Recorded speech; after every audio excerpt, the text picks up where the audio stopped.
Matematik Cikgu Mimi Rohana.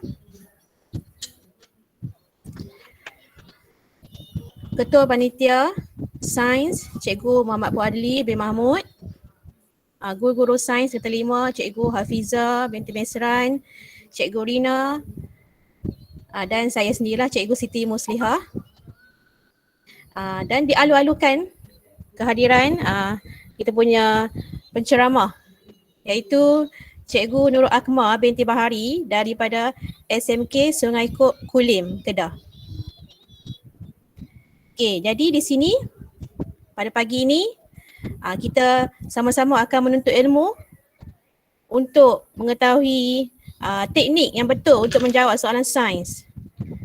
Dan kita harapkan semua murid akan dapat skor A dalam sains.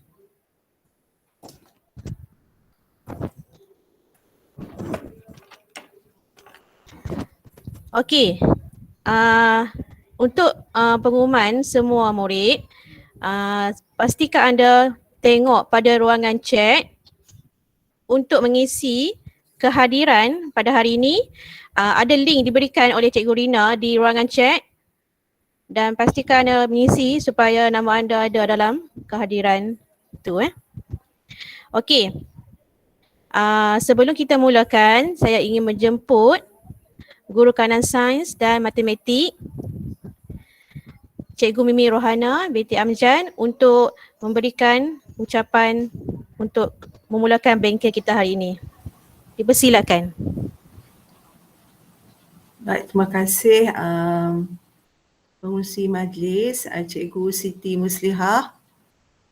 Okey, bismillahirrahmanirrahim. Assalamualaikum warahmatullahi wabarakatuh dan selamat pagi untuk semua.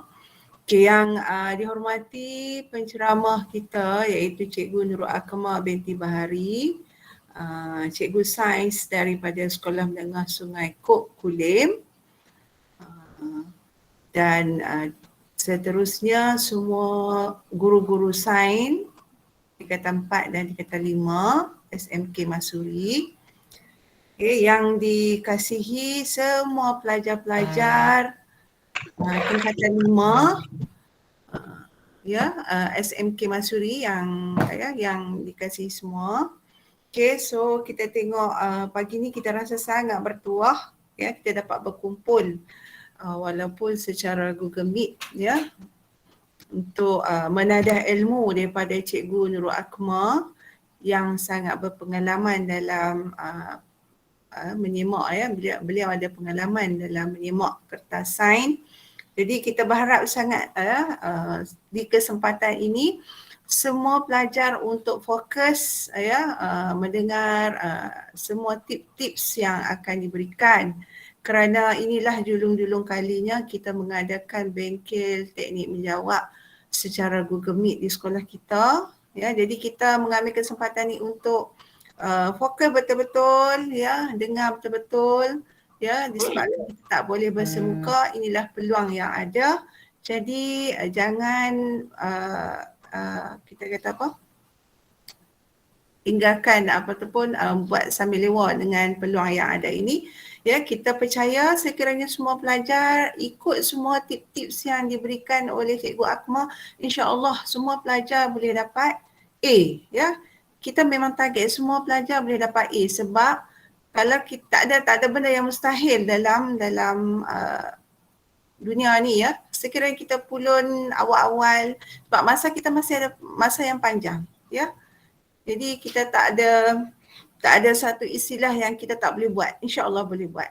So tanpa melengahkan masa cikgu serahkan pada Cikgu Muslihah lah untuk meneruskan majlis.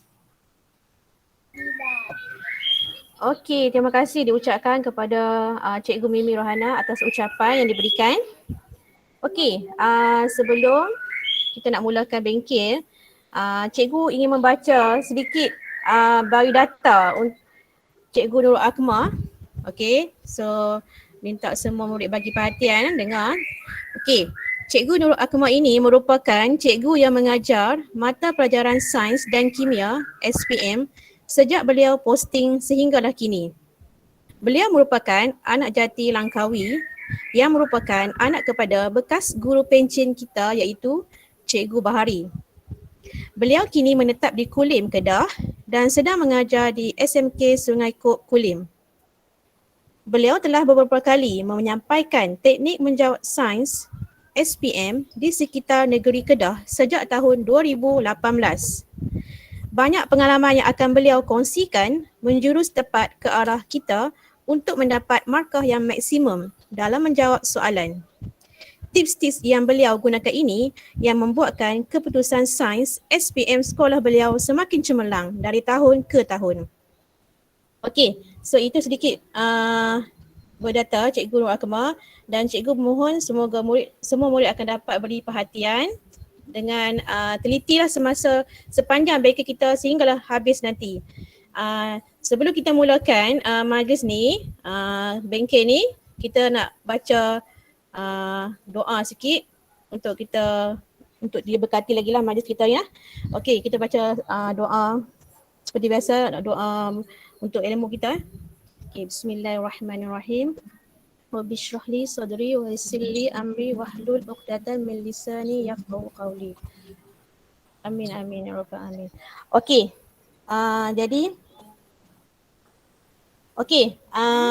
Tanpa melengahkan masa, dengan segala hormatnya, cikgu ingin menjemput Cikgu Nur Akmal binti Bahari untuk menyampaikan bengkel kita pada hari ini, teknik menjawab soalan sains SPM 2021. Dipersilakan.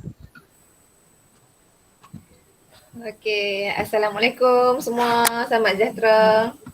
Okey, terima kasih Puan Pengerusi Majlis, Cikgu Siti Muslihah, Guru Kanan Sains dan Matematik SMK Masuri, Cikgu Mimi Rohana, guru-guru sains SMK Masuri dan juga semua pelajar tingkatan 5 SMK Masuri.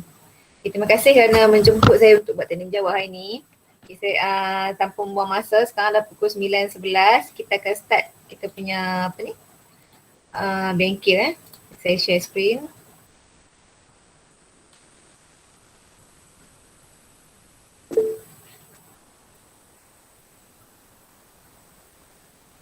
Okay. So inilah bengkel kita hari ini.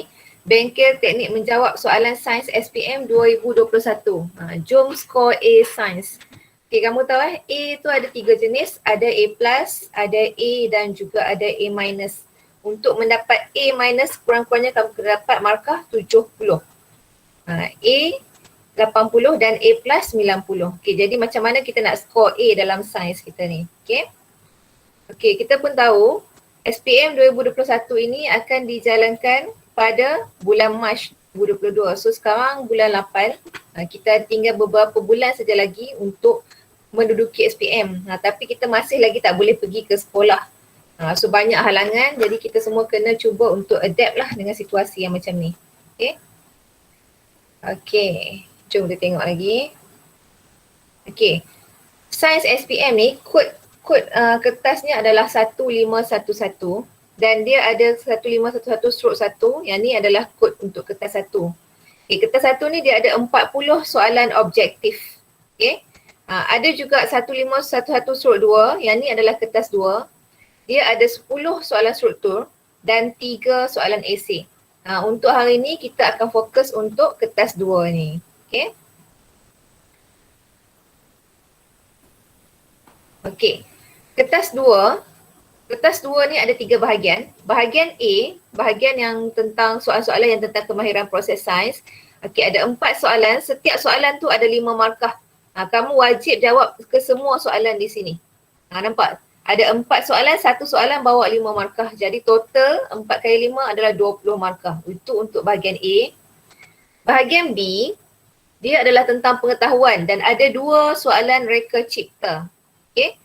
Ni. Ada 6 soalan semua dekat bahagian B. Maksudnya kamu kena banyak baca buku baru kamu boleh jawab lah bahagian ni. Okay. 4 soalan ada 6 markah dan 2 soalan terakhir ada 7 markah. Ni maksudnya ni soalan 9 dan soalan 10. So kena banyak baca buku sebab dekat sini markah banyak. Cuba tengok. Total 38. Okay. Okay, bahagian C bahagian yang mengeksperimen dan pengetahuan juga. Okay, cuma dalam bentuk esei lah. Okay, dia ada 3 soalan. Satu soalan tu yang first tu adalah 10 markah dan 2 soalan yang terakhir adalah setiap satu 12 markah tapi kamu boleh pilih satu lah. Jadi totalnya adalah 22 markah. So kamu tengok sini 20, bahagian A 38, sini 22. Kalau kamu boleh skor bahagian A dengan bahagian C, kamu dah dapat 42 markah. Di sini tinggal nak baca buku saja. Okay. Jadi total semua sekali adalah 80 markah. Kalau kertas satu tadi ada 40 objektif, so maksudnya 80 tambah 40 jadi 120 markah. Semua sekali untuk markah sains. Okey, seterusnya. Okey, kita terus masuk kepada bahagian A, kemahiran proses sains. Okey, apa dia kemahiran proses sains ni? Dia akan tanya soalan macam soalan pemboleh ubah, soalan hipotesis, hubungan, pemerhatian, inference, merekod data, melukis graf, definisi secara operasi dan kadang-kadang dia ada masukkan soalan kebat juga. Soalan pengetahuan pun kadang-kadang dia masukkan di hujung-hujung soalan tu. Contohnya soalan 1A, B, C, D, okey semua tanya tentang soalan ni macam pemboleh ubah hipotesis. Tiba-tiba soalan E mungkin dia akan masukkan soalan kebat. Boleh jadi juga macam tu. Okey. Okey, kita tengok satu-satu Okey, pemboleh ubah. Yang ni saya percaya semua boleh buat ni. Pemboleh ubah ada 3 jenis. Yang pertama pemboleh ubah dimanipulasi, pemboleh ubah yang berbeza, yang tak sama yang tengok dalam eksperimen. Bergerak balas adalah apa yang kamu rekod, apa yang kamu catat dan dimalarkan adalah apa yang kamu nampak sama dalam eksperimen tu. Okey? Okey, macam mana kita nak tulis pemboleh ubah? Kita kena ada parameter. Apa dia parameter? Parameter ni adalah sesuatu yang kita boleh ukur. Contohnya macam ni kan. Kita punya bahan adalah anak benih. So parameter kita ketinggian anak benih. Lagi tali, panjang tali. Lagi contoh, air, isi padu air. So inilah yang kita namakan sebagai parameter. Kalau kamu tak tulis parameter ni, kamu punya pemboleh ubah tak dapat markah. Kosong . Okey, seterusnya. Okey, macam mana kita nak cari pemboleh ubah? Ada 4 cara. Yang pertama kita cari daripada pernyataan soalan. Tengok contoh Selepas perkataan untuk mengkaji, mesti akan ada sekurang-kurangnya satu pemboleh ubah. Okey. Contoh saya tengok kat sini. Rajah 1 menunjukkan satu eksperimen untuk mengkaji. Nampak ni perkataan untuk mengkaji. Kita tadi selepas perkataan untuk mengkaji mesti ada pemboleh ubah. So kita tengok apa yang pemboleh ubah yang ada kat sini. Hubungan antara jenis larutan dengan pengoksidaan apple. Yang ni yang tajuk form 4 punya hujung-hujung. Okay, nampak? So dekat sini ada 2 pemboleh ubah ni, kita tengok apa dia. Ni jenis larutan, ini adalah pemboleh ubah dimanipulasi. Pengoksidaan apple, ini adalah pemboleh ubah bergerak balas. Okay, so nampak dekat sini, dekat ayat, satu ayat pertama pun dah dapat pemboleh ubah dah.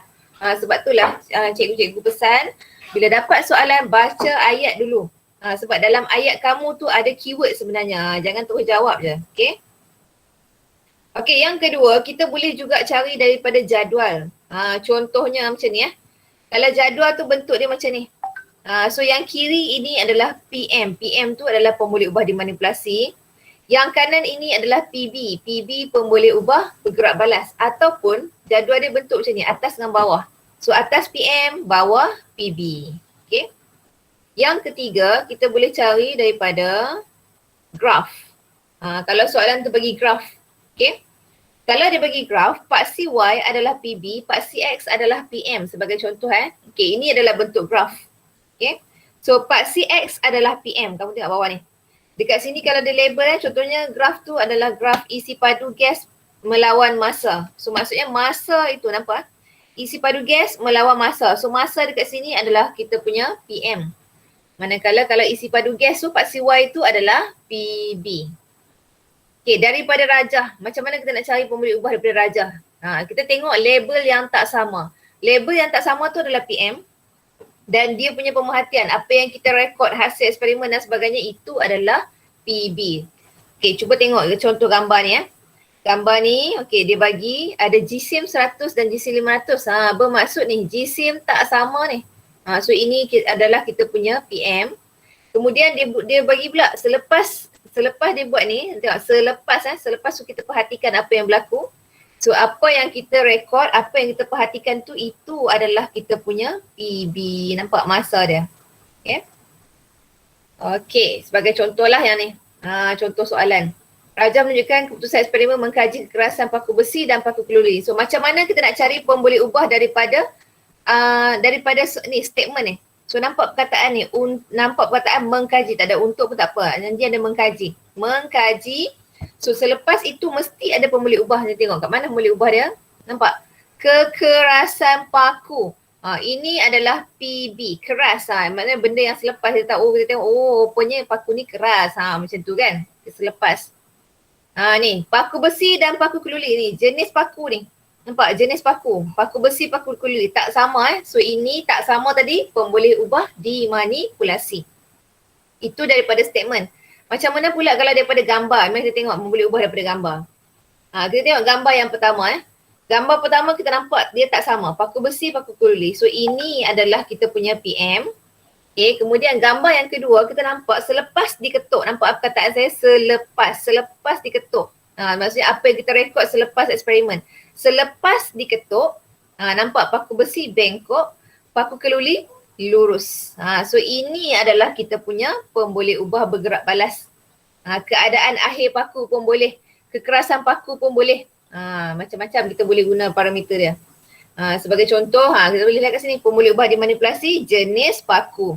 Kamu boleh juga tulis paku besi dan paku keluli. Tak ada masalah. Pemboleh ubah bergerak balas, ambil ni kekerasan paku. Ataupun boleh tulis keadaan akhir paku. Sebab kamu nampak satu lurus, satu lagi bengkok. Kemudian pemboleh ubah dimalarkan. Panjang paku, nampak dia sama panjang.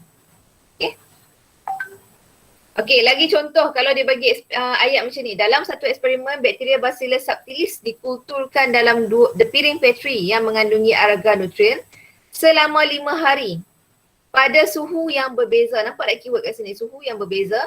Maksudnya ada benda yang guna suhu yang rendah, mungkin guna suhu yang tinggi. So ada banyak piring Petri kat sini. Keputusan eksperimen tunjukkan dalam jadual di bawah. So nampak apa keyword dia? 5 hari. Semuanya buat 5 hari. So semua buat benda yang sama selama 5 hari, maksudnya 5 hari itu adalah kita punya pemboleh ubah dimalarkan. Bilangan hari. Okay. Suhu yang berbeza, maksudnya suhu yang tak sama. So itu adalah tak sama, ingat tadi. Tak sama, so pemboleh ubah dimalarkan. Nampak bawah ni dia bagi jadual. Okay, dia bagi jadual. So kita tahu kalau jadual macam ni, sebelah kiri adalah PM. So nampak PM kita suhu. Dan sebelah kanan adalah PB.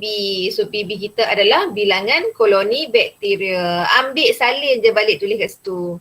Okay, untuk suhu dia tak ada parameter. Suhu dan masa tak ada parameter. Kecuali kes-kes tertentu lah kalau macam melibatkan eksperimen suhu awal, suhu akhir. Yang tu kena ada parameter. Pemboleh ubah dimalarkan tadi. Semua piring Petri ni, sebanyak 5 piring Petri ni dibuat eksperimen tu selama 5 hari. So itu yang sama kan, bilangan hari dia. Bilangan hari dia sama. Okay. Okey, kalau nak cari daripada graf, tadi saya beritahu part CX adalah PM, part CB adalah, part CY adalah PB. Nampak tu? Okey. Part CX adalah PM, part CY adalah PB. Okey, so ini daripada graf. Okey, habis tentang pemboleh ubah. Sekarang kita nak masuk yang seterusnya. Bila kita kan dalam satu eksperimen, dalam satu soalan tu, benda penting yang kita kena tahu, benda asas yang kita kena tahu, yang kita kena cari mula-mula sekali adalah pemboleh ubah. Kalau kamu boleh cari pemboleh ubah, soalan-soalan seterusnya insya-Allah lah kamu boleh buat dengan tepat. So yang penting dapat soalan, contohnya soalan 1 kamu nak jawab kan. Kamu listkan dulu pemboleh ubah dekat tepi, PM, PB, PD, apa dia pemboleh ubah dia. Lepas kamu dah list tu, barulah kamu cuba jawab soalan. Okay? So sekarang kita nak tengok macam mana kalau soalan tanya tentang hipotesis. Hipotesis ni sebenarnya adalah hubungan antara PM dengan PB. Dalam jawapan kamu tu, kamu tulis P lah macam mana pun, janji ada nampak hubungan antara PM dengan PB. Okay? Jadi keyword dia, kata kunci dia untuk hipotesis ni, macam mana kamu nak tahu hipotesis kamu tu betul ataupun tidak. Lepas kamu tulis tu, kamu check balik. Kamu baca balik, cukup tak 3 syarat ni. Syarat yang pertama, dia ada pemboleh ubah dimanipulasi.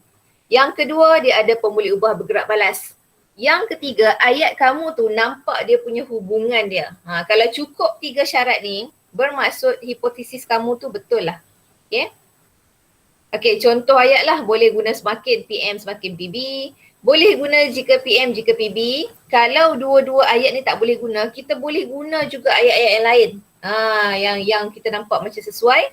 Janji cukup syarat. Syarat yang pertama PM, syarat yang kedua PB, syarat yang ketiga nampak hubungan dia. Ini yang penting ni, cukup syarat. Okey, cukup syarat ayat macam mana pun jawapan tetap betul. Jawapan akan betul. Okey, contoh tengok kat sini. Kita ambil gambar rajah tadi, kita dah tahu dah PMPB dia apa dia, PMPB kan. Okey, sekarang kita nak cuba buat hipotesis. Okay, dalam kes ni tak boleh nak guna semakin-semakin. Takkan kita nak cakap semakin bertambah paku besi, tak pula kan. Jadi tak boleh. Dalam ayat ni tak boleh nak guna ayat semakin-semakin. Jadi kita ingat kita kena ada 3 syarat. PM, PB dan PD. So kita nampak PM ni paku besi, paku keluli. PB ni dia punya kekerasan paku. So macam mana nak bagi nampak hubungan dia? Tengok. Paku keluli, paku besi lebih keras dari, paku keluli lebih keras dari paku besi. So inilah kita punya hipotesis. Kita nampak ada hubungan antara PM dengan PB. Okay. Ingat 3 syarat tu penting. Okay, seterusnya. Kalau kita nak buat hubungan. Hubungan ni, soalan hubungan selalunya dia akan tanya hubungan antara PM dengan PB. Ini memang apa orang kata, memang macam ni soalan hubungan dia mirip pada hipotesis tapi dia ada satu syarat tambahan. Apa syarat tambahan dia? Kita mestilah sebut PM dulu. Kena sebut PM. Tak boleh terbalik. Kalau terbalik dia akan reject. Okay, sebagai contoh tengok sini. Seorang pelajar telah menjalankan eksperimen untuk menentukan takat didih bagi bahan X. Suhu untuk bahan X dicatatkan setiap sela masa 1 minit. So macam ni. Sini ada dia punya PM dan PB dia. PM dia adalah masa daripada 0 sampai 7.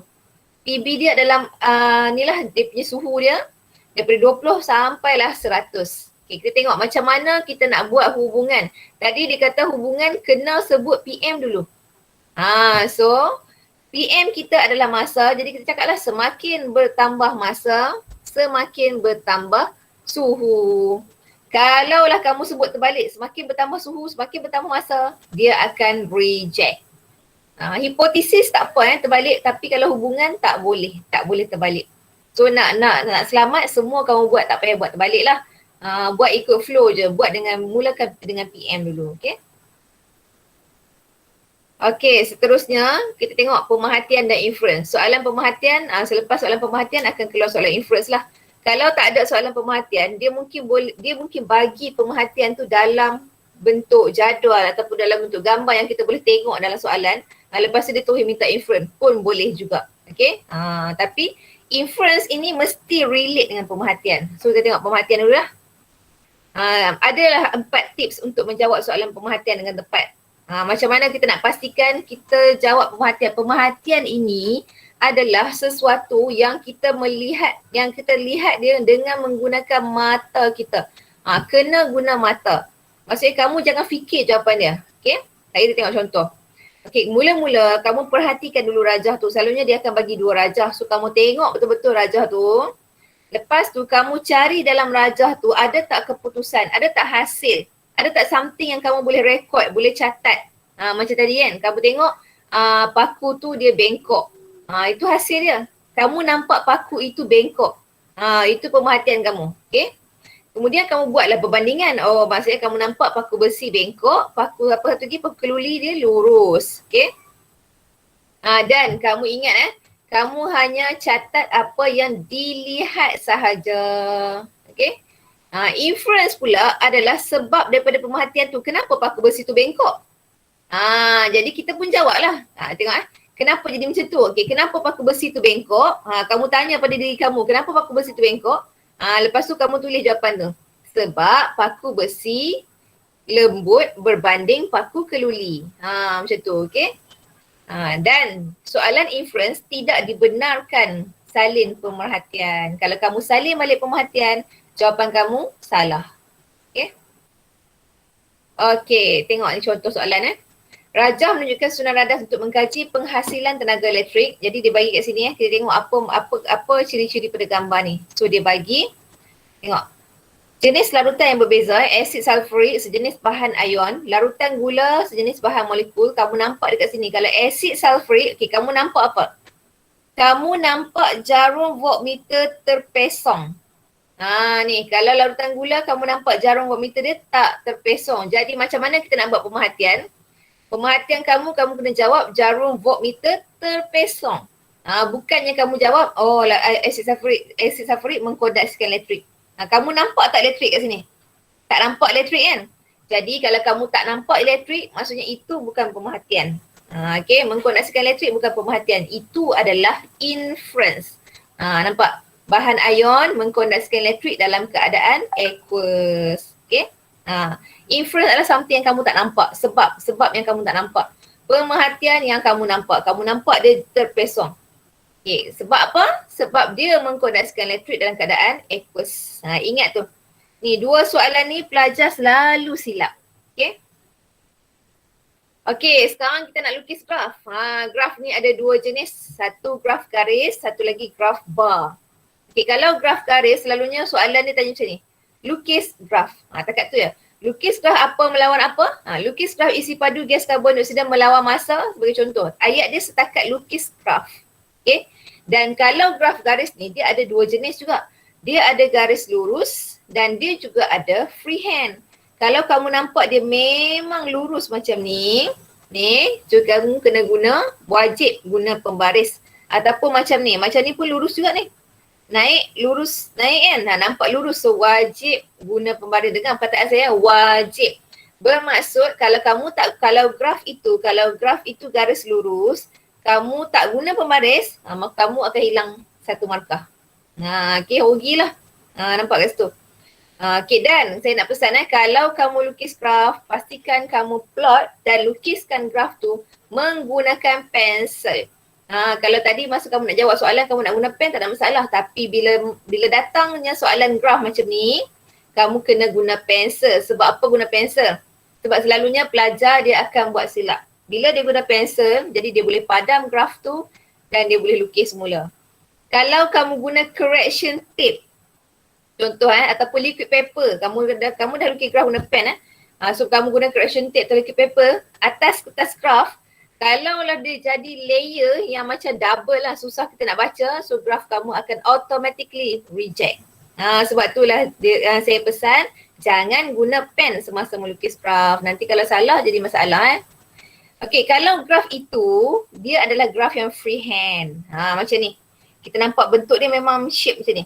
Kita nampak kalau kita lukis guna pembaris pun macam tak cantik. Jadi graf macam ni tak boleh guna pembaris.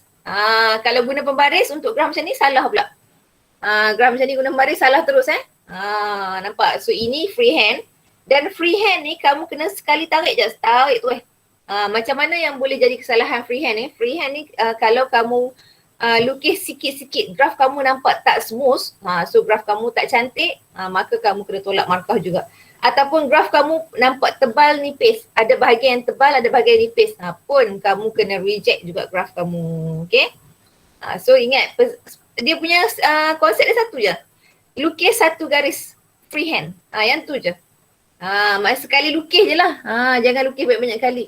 Lukis kerat, stop. Lukis kerat, stop. Okay, yang tu akan menyebabkan graf kamu tak cantik. Salah. Okay. Okay, yang seterusnya, kalau dia kata kat sini, lukis graf bar, lukis histogram, lukis carta palang. Itu menunjukkan kamu tak perlu lagi lukis graf garis ni. Kamu kena lukis graf bar. Dia dah mention dah kat situ. Ni. Graf bar ni macam ni lah. Ada yang rapat, ada yang tak rapat. Yang rapat ni selalunya untuk variasi selanjar, yang tak rapat ni selalunya untuk variasi tak selanjar. Okey. Seterusnya, kita tengok. Okey. Kalau soalan macam ni.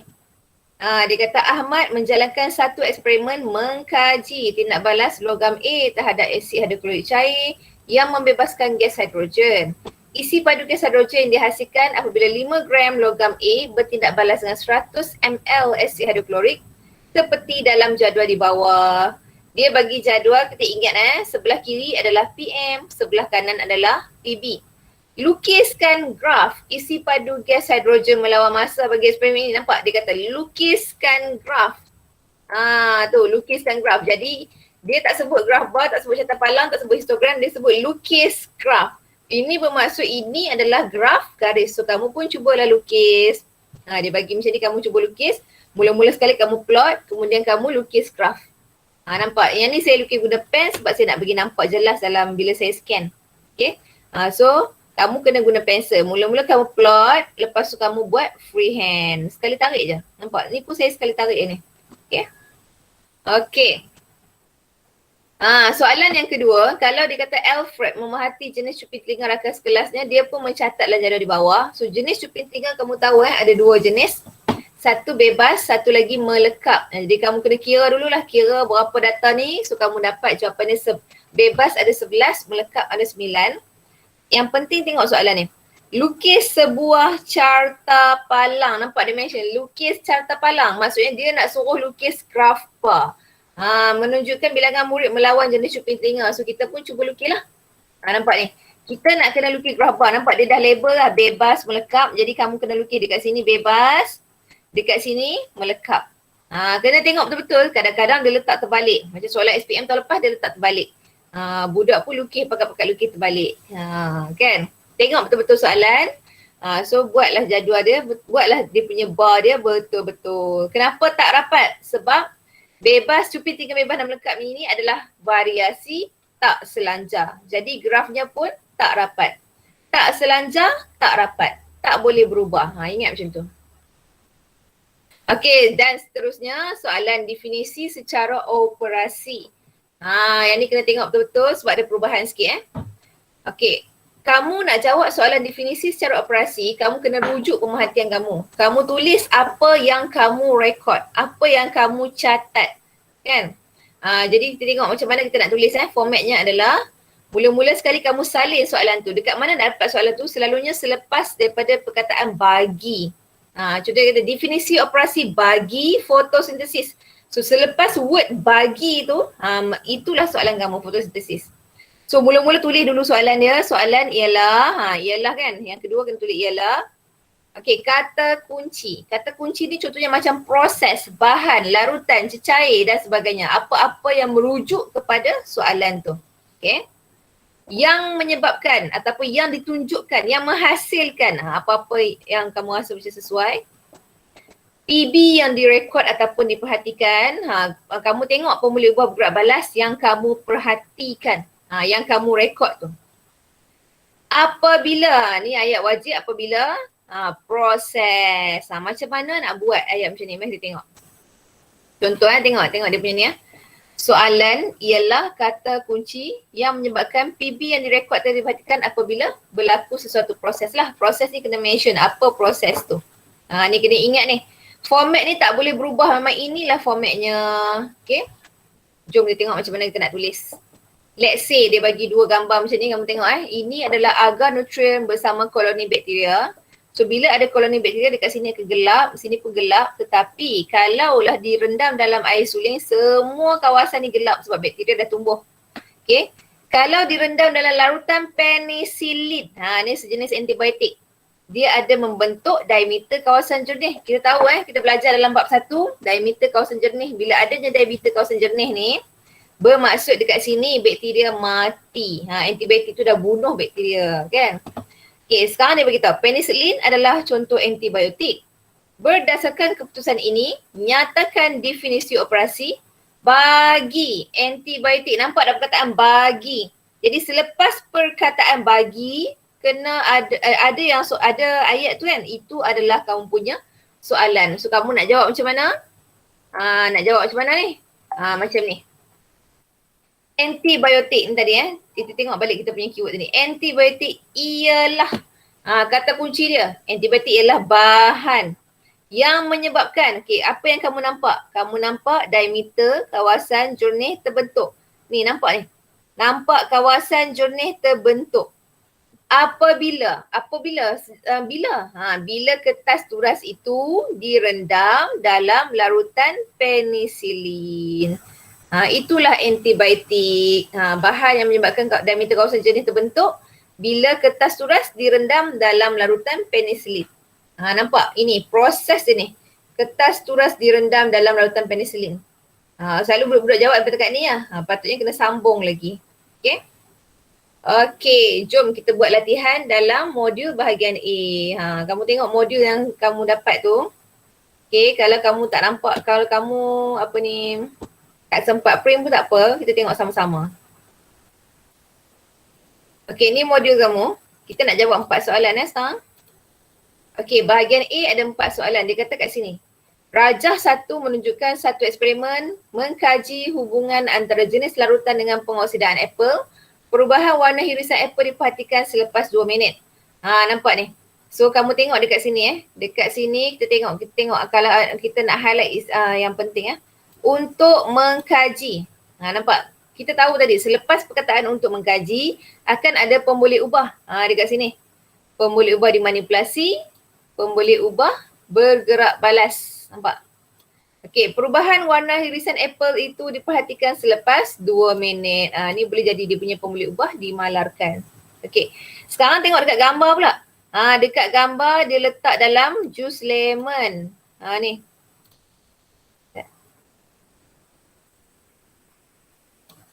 Satu dia letak dalam jus lemon, satu lagi dia letak dalam larutan gula. Nampak? So nampaklah jenis larutan yang digunakan adalah jus lemon dan larutan gula. Kan? Okey. So benda pertama yang saya beritahu tadi adalah kita kena listkan dulu pemboleh ubah. Okey, siapa nak cuba jawab pemboleh ubah? Cuba pelajar-pelajar respon. Sama ada tulis dekat ruang chat ke ataupun buka mikrofon dan cuba jawab. Pemboleh ubah apa yang kita nak senaraikan kat sini? Cuba cepat.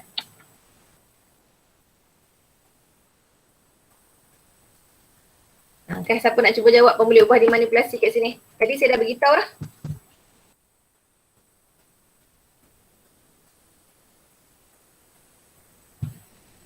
Okay, Nur Nazlinda jawab jenis larutan. Okay. Imau jawab larutan, kalau larutan saja salah lah. Dia kena jawab jenis larutan macam yang kawan-kawan kamu jawab ni. Afifah, Azwaliza, Afrina, Asma, Adlina betul. So PM kamu adalah jenis larutan. Okay, PB. PB apa dia pula? Cuba tengok PB. Yes, pandai Nazlinda. Pengoksidaan apple. Okay, sekarang PD. Pemboleh ubah dimalarkan. Betul Nurjannah. Siapa nak cuba? Apa yang sama kat sini? 2 minit tu apa? Tak boleh tulis 2 minit. Tapi kena mention 2 minit tu apa? Yes, masa. Okay. Pemboleh ubah dimalarkan adalah kita punya masa. Ya. Ingatlah bila dapat soalan, terus kamu cuba listkan pemboleh ubah macam ni. Lepas tu barulah kita tengok ke bawah sikit. Macam ni. Berdasarkan eksperimen di atas, lengkapkan jadual 1 dengan menyatakan pemerhatian pada hirisan apple yang direndamkan dalam jus lemon. Eksperimen ni kalau kamu sempat buat lah tahun lepas kan. Kalau sempat buat, bila kamu letak dalam jus lemon tengok apa yang berlaku. Okay. Kamu ingat balik apa yang berlaku dulu. Jadi dia kata kat sini, tuliskan pemerhatian kan. So kamu nyatakan pemerhatian. So apa jawapannya? Kamu rasa bila letak dalam jus lemon apa yang berlaku? Apple letak dalam jus lemon. Berlaku apa? Berlaku apa-apa ke ataupun tak berlaku apa-apa pun. Tak ada perubahan pun. Cuba ingat balik. Ni tajuk pengoksidaan. Berlaku apa? Tulis. Nak tulis apa dekat pemerhatian ni agak-agaknya? Jawapan kita. Berlaku pengoksidaan. Kamu nampak ke pengoksidaan tu? Sebab soalan tanya pemerhatian. Kamu nampak, berlaku pengoksidaan ni. Nampak ni pengoksidaan ni. Jawapan Azwaliza betul. Bukan. Ada perubahan. Ada perubahan ke kalau tak jus lemon? Ke tak ada perubahan? Pertukaran warna ke? Bertukar menjadi perang? Ya, betul. Selalunya kan kalau jus lemon ni kan dia ada vitamin C kan. Apa guna vitamin C? Vitamin C ni akan menyebabkan pengoksidaan ke ataupun akan antioksidan? Kita makan vitamin C, antioksidan kan? Jadi kalau antioksidan, rasanya apa yang berlaku kalau kita letak apple dalam jus lemon? Ada perubahan ataupun tiada perubahan? Yes, pandai Hadirah. Tiada perubahan. Nampak tu jawapannya? Tiada perubahan. Okey. Sebab jus lemon kan ada vitamin C. Okey. Macam sekarang ni semua sebut bakal vitamin C kan. Okey, seterusnya tulis satu inference bagi pemerhatian anda pada irisan apple yang direndamkan dalam jus lemon. Kenapa kamu jawab tiada perubahan? Kenapa? Sebab tadi, sebab yang saya tanya tu. Sebab yang kamu duk sebut tu. Muhammad Amzari sebut, Hadirah sebut, Nazlinda sebut sebab apa? Yes, lemon merupakan jus lemon mengandungi bahan antioksidan. Pandai, bagus. Okay. Macam itulah kita nak berfikir. Seterusnya, ni semua saya nak tanya bagi kamu jawab ni. Nyatakan hipotesis, ingat balik tadi. Betul, Shani Liao jawab kerana jus lemon bersifat antioksidan. Okey. Nyatakan hipotesis. Hipotesis ingat syarat kita ada PM, PB dan hubungan. So macam mana tadi? Ni kita punya PM, PB dengan hubungan tadi. Macam mana kita nak buat hipotesis? Kita buat turun sikit. Macam mana kita nak buat hipotesis ni? Cuba kamu relatekan untuk buat hipotesis. Agak-agaknya macam mana jawapan dia? Dia guna larutan lemon dan dia guna larutan gula. Jika jus lemon digunakan, apple tiada perubahan. Okey, betul Shani Liao. Pandai. Okey, apple tiada perubahan. Betul. Dia guna pemerhatian. Jika jus lemon digunakan, apple tiada perubahan. Boleh? Ada lagi tak jawapan lain? Kalau kita guna ayat pengoksidaan,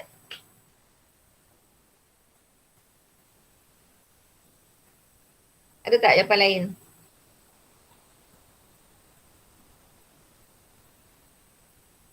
Tak ada.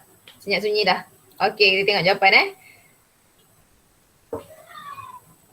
Okey, jawapan Nazlinda sama macam jawapan Shani Liao tapi dia guna larutan gula. Okey. Okey, contohnya macam ni lah.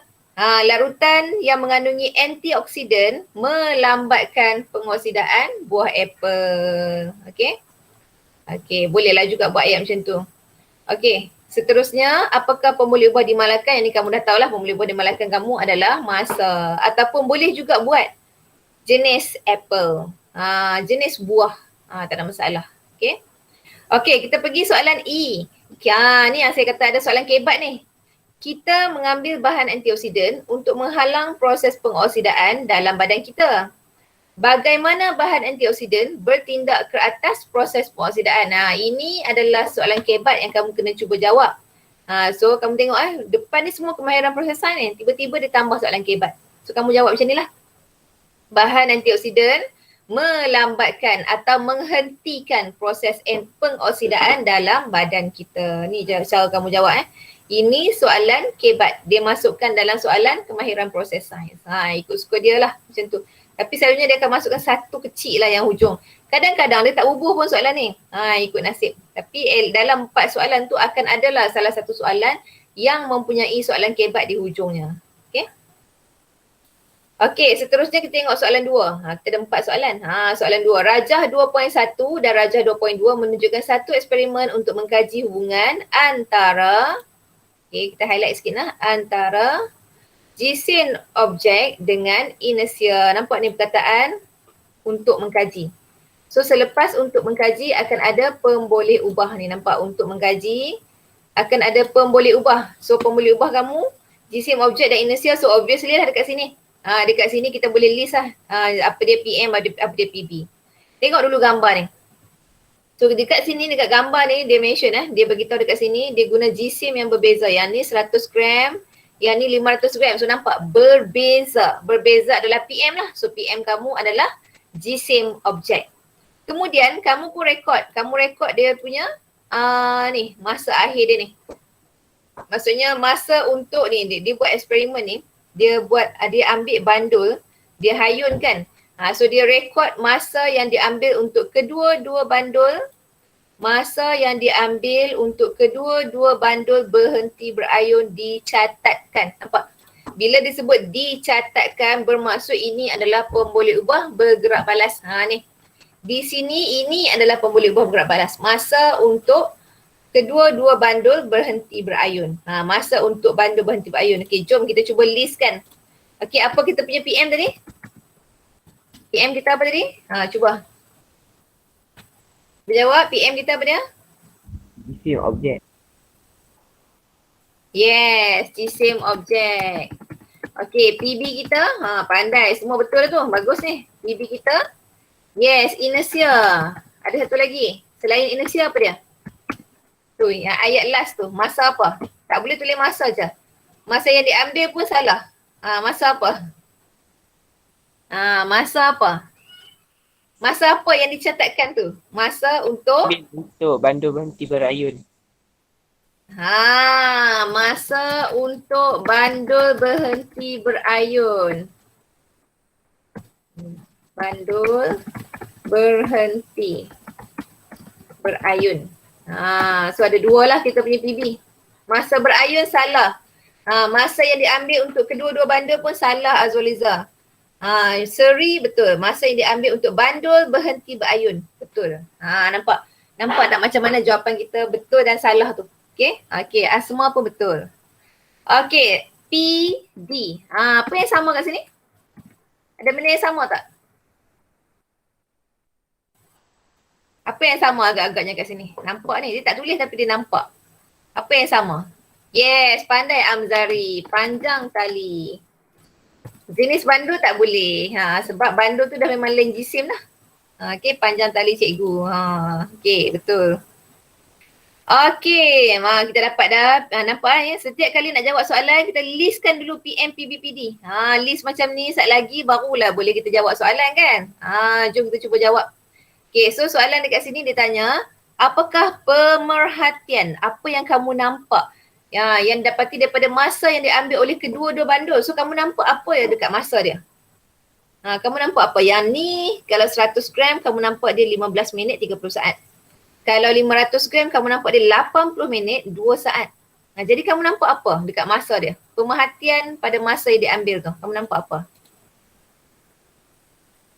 Apa yang kamu nampak? Masa berubah, tak tepat. Perubahan masa pun tak tepat. Kamu nampak apa? Ayat dia macam panjang sikit lah. Apa yang kamu nampak? Semakin berat jisim objek, semakin bertambah masa. Masa apa? Ayat tu kena sambung lagi Nazlinda. Nak betul dah tu sikit lagi tu. Tengok PB. Berhenti apa? Tambah sikit lagi. Satu lagi perkataan. Yes. Baru betul. Semakin berat jisim objek, semakin bertambah masa untuk bandul berhenti berayun. Okay, tu yang kamu nampak lah. Bila jisim tu semakin berat 500, masa dia semakin panjang kan? Ataupun boleh juga tulis macam ni. Masa yang diambil dalam rajah 2.2 lebih lama berbanding rajah 21. Yes, betul macam jawapan Shani Liao tu, okay? Masa yang diambil oleh bandul 500 gram lebih panjang berbanding bandul 100 gram. Okay, so baguslah Nazlinda dengan Shani Liao. Kamu pandai jawab soalan pemerhatian, okay? Nampak soalan seterusnya. Dia tanya inference. Nyatakan inference. Sebab apa? Sebab apa dia lagi lambat? Kenapa? Dia ada kaitan dengan PB dia ni, inertia ni. Kenapa? Asal-asalnya. Boleh juga guna semakin-semakin, tak ada masalah. Cuma tukarkan kepada perkataan inertia. Cuba.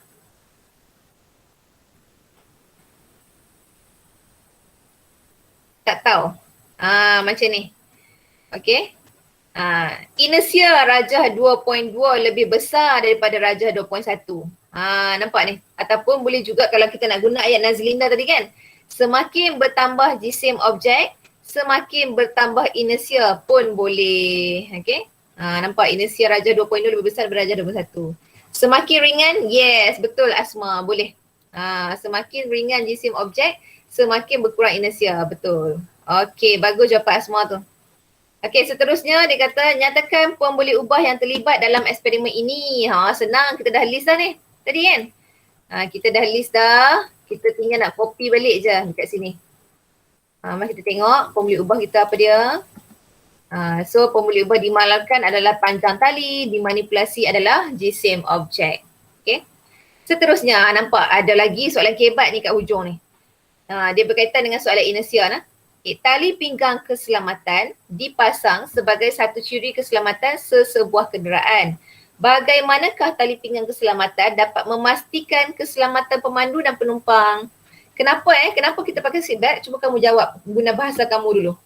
Kenapa kita naik kereta, kita kena pakai tali pinggang keselamatan? Rasa-rasa sebab nak buat. Kenapa? Kita nak menghalang daripada apa? Rasa-rasanya lah. Sebab apa kena pakai seatbelt?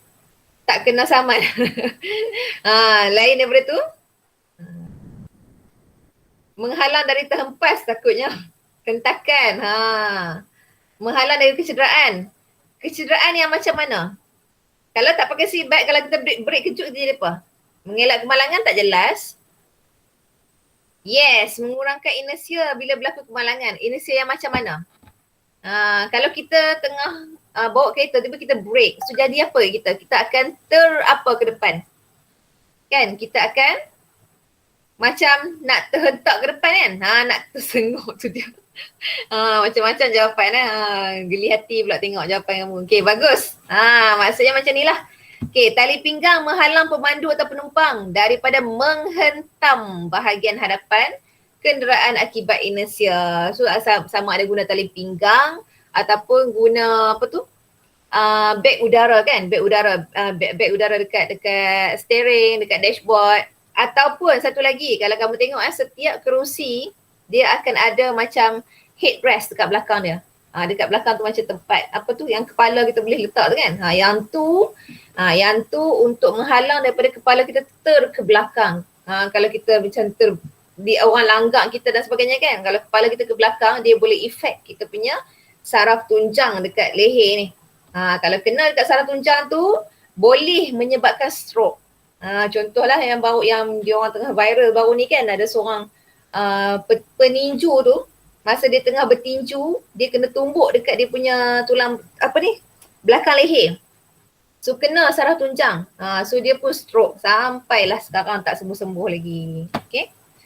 Tu kegunaan dia. Nampak macam simple tapi banyak kegunaan dia.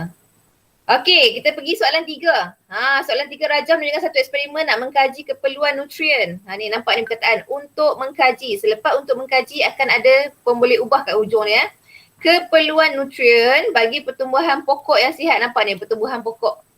Ni nutrien. Maksudnya nutrien ni dia punya PM, pertumbuhan pokok ni adalah dia punya PB. Jom tengok gambar.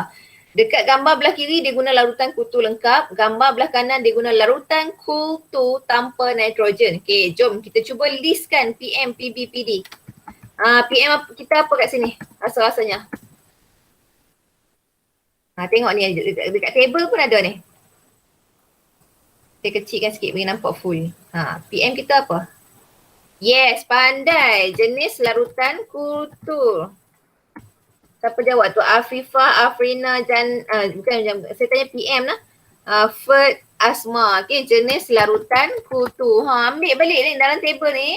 Ambil balik tulis kat situ. Okay, very good. Sekarang PB. PB kita apa dia? Pemerhatian tak boleh guna sebab dia tak ada ni. Kita tengok dekat ayat ni ke.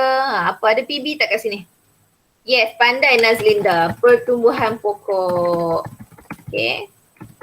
Pandai Azwaliza, Afifah, Fatimah, okay.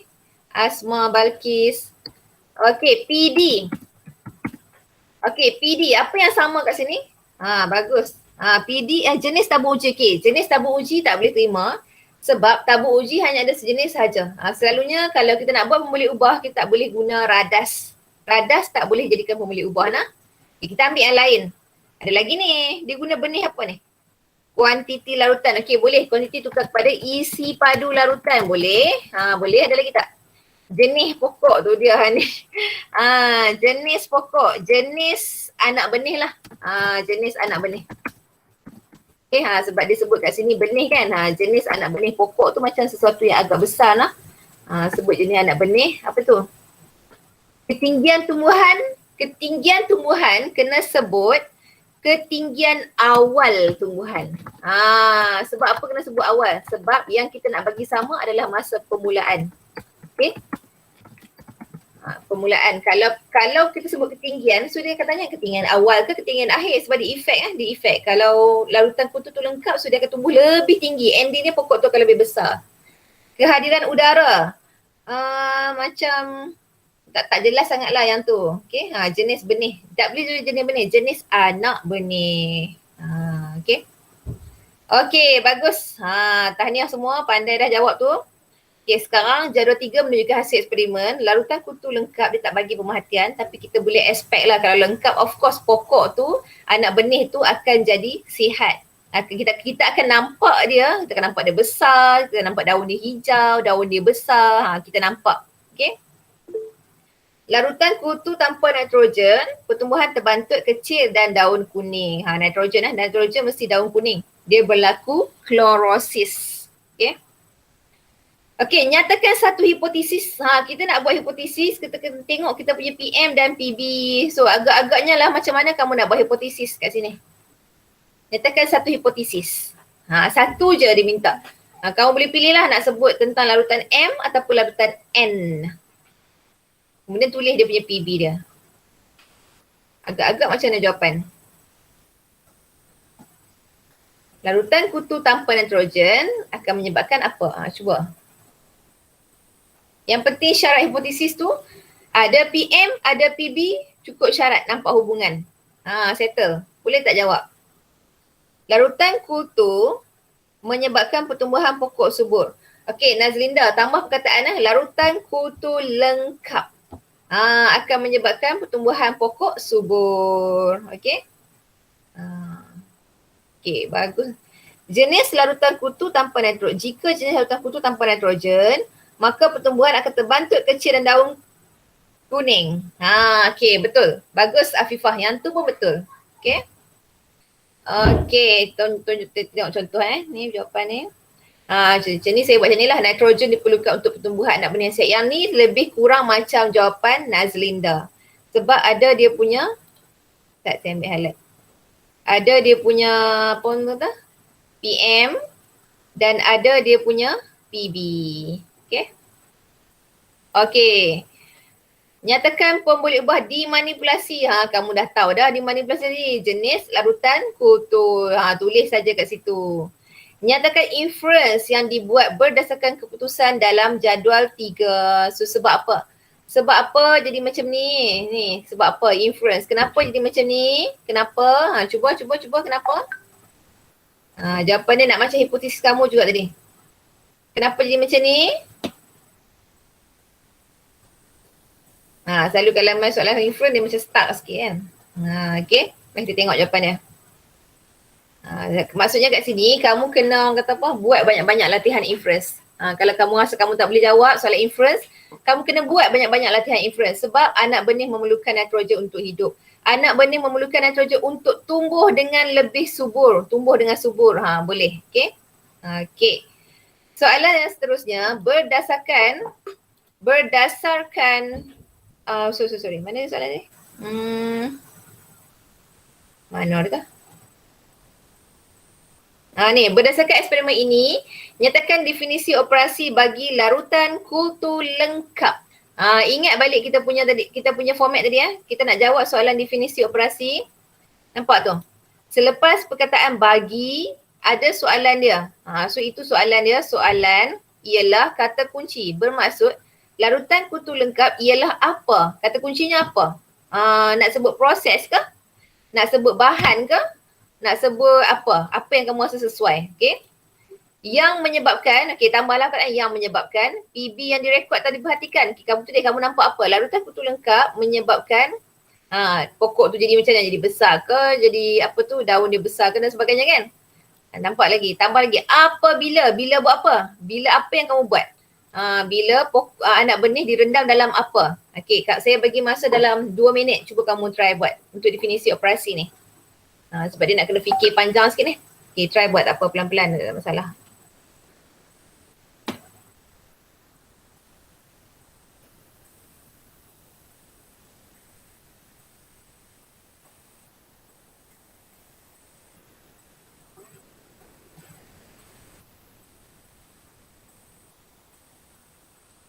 Siapa yang rasa-rasa dia ada jawapan dah, boleh cuba jawab.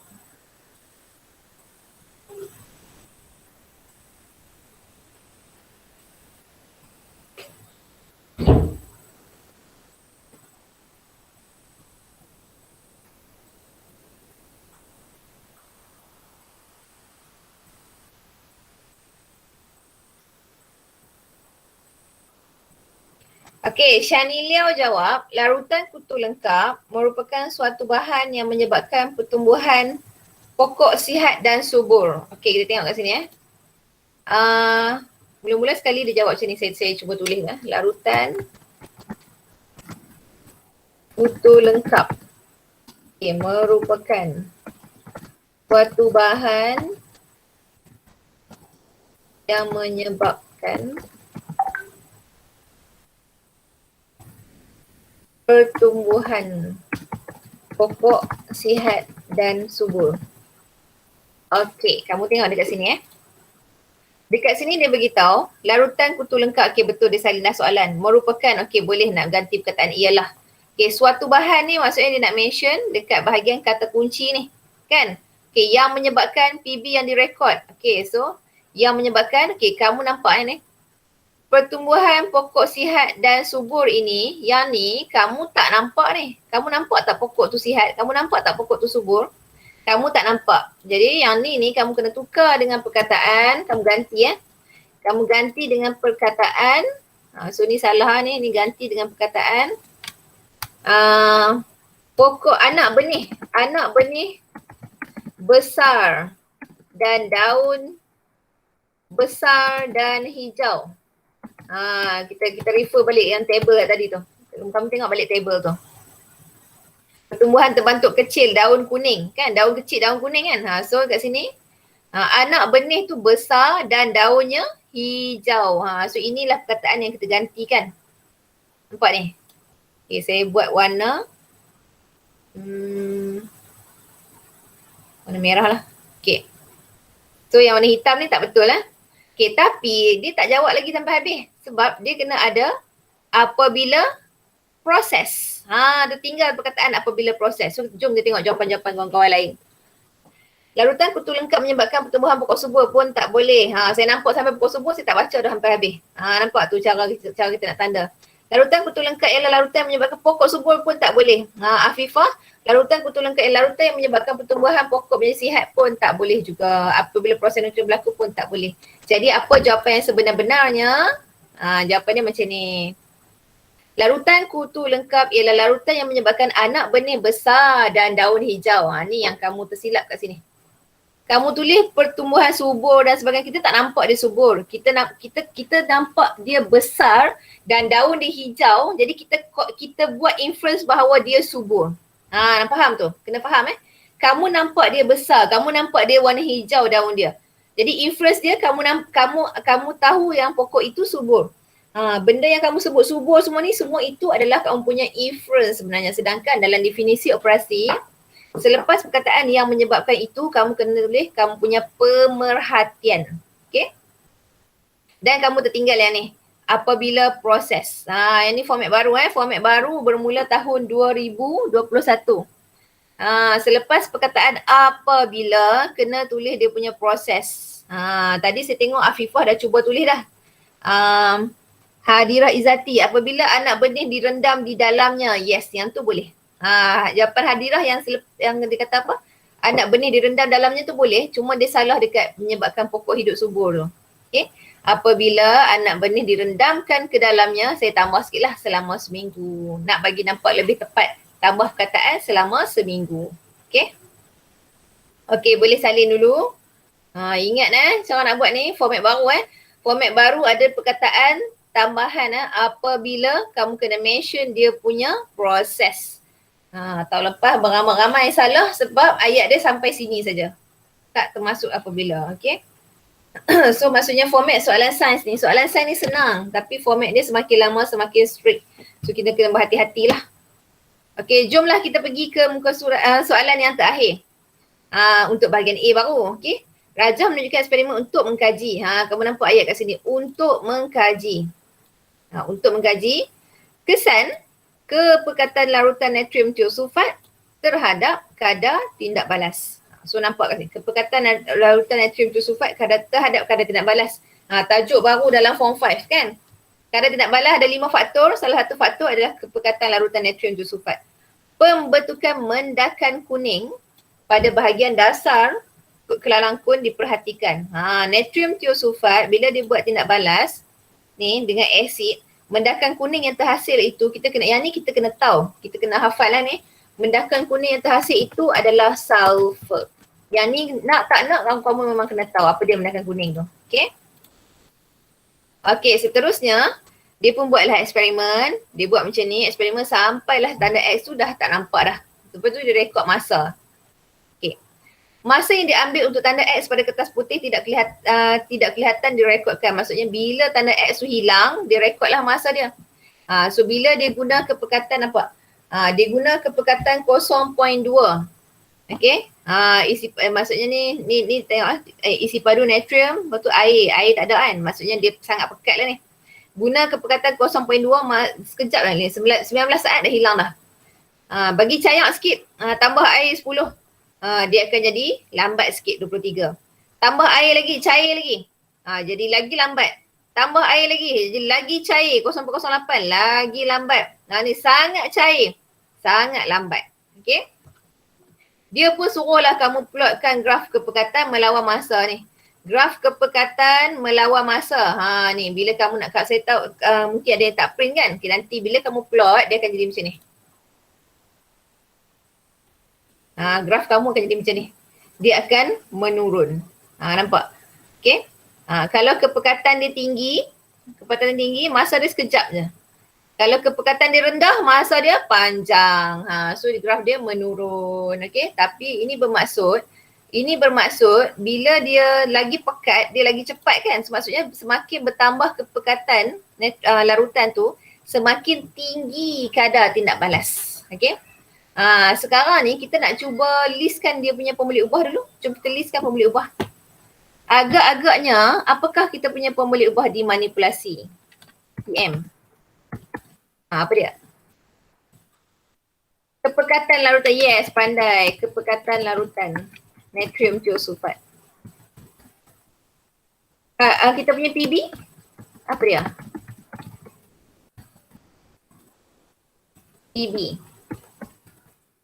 Dalam jadual apa ada?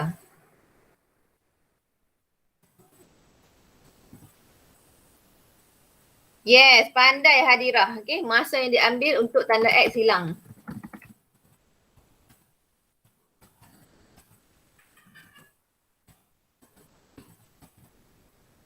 Okay.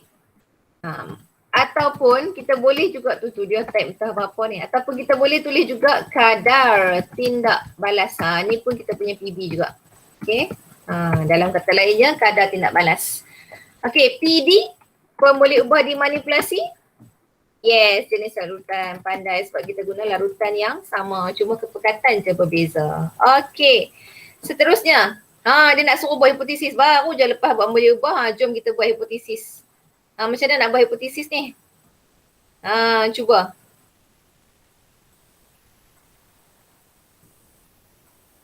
Kita nampak kan? Bila kepekatan dia semakin tinggi, masa dia semakin apa? Bila kepekatan dia rendah, masa dia semakin apa? Semakin bertambah kepekatan, semakin apa masa?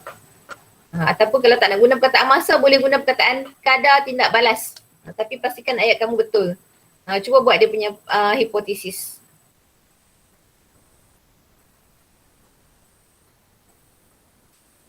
Semakin pekat larutan natrium tiosulfat, semakin masa yang diambil untuk tanda X hilang bertambah. Yes, betul Nazlinda. Shani Liao, semakin pekat larutan natrium tiosulfat, maka masa diambil untuk tanda X hilang semakin cepat. Okay, very good. Amzari, yes, Amzari betul. Amzari pun dia betul sebab dia guna perkataan kadar tindak balas kan. Semakin bertambah kepekatan, semakin bertambah kadar tindak balas. Jawapan Azwaliza pun betul, jawapan Asma pun betul. Asma macam Amzari, cuma dia terbalik. Okay, Balkis pun betul. Okay, bagus. Tahniah semua. Pandai jawab soalan. Semakin tinggi kepekatan larutan natrium tiosulfat, semakin tinggi kadar tindak balas. Okay, seterusnya. Kita pergi soalan B. Apakah hubungan? Dia tanya kat sini. Apakah hubungan? Hubungan, bila sebut hubungan, ingatlah keyword kita tadi, hubungan kita kena sebut PM dulu.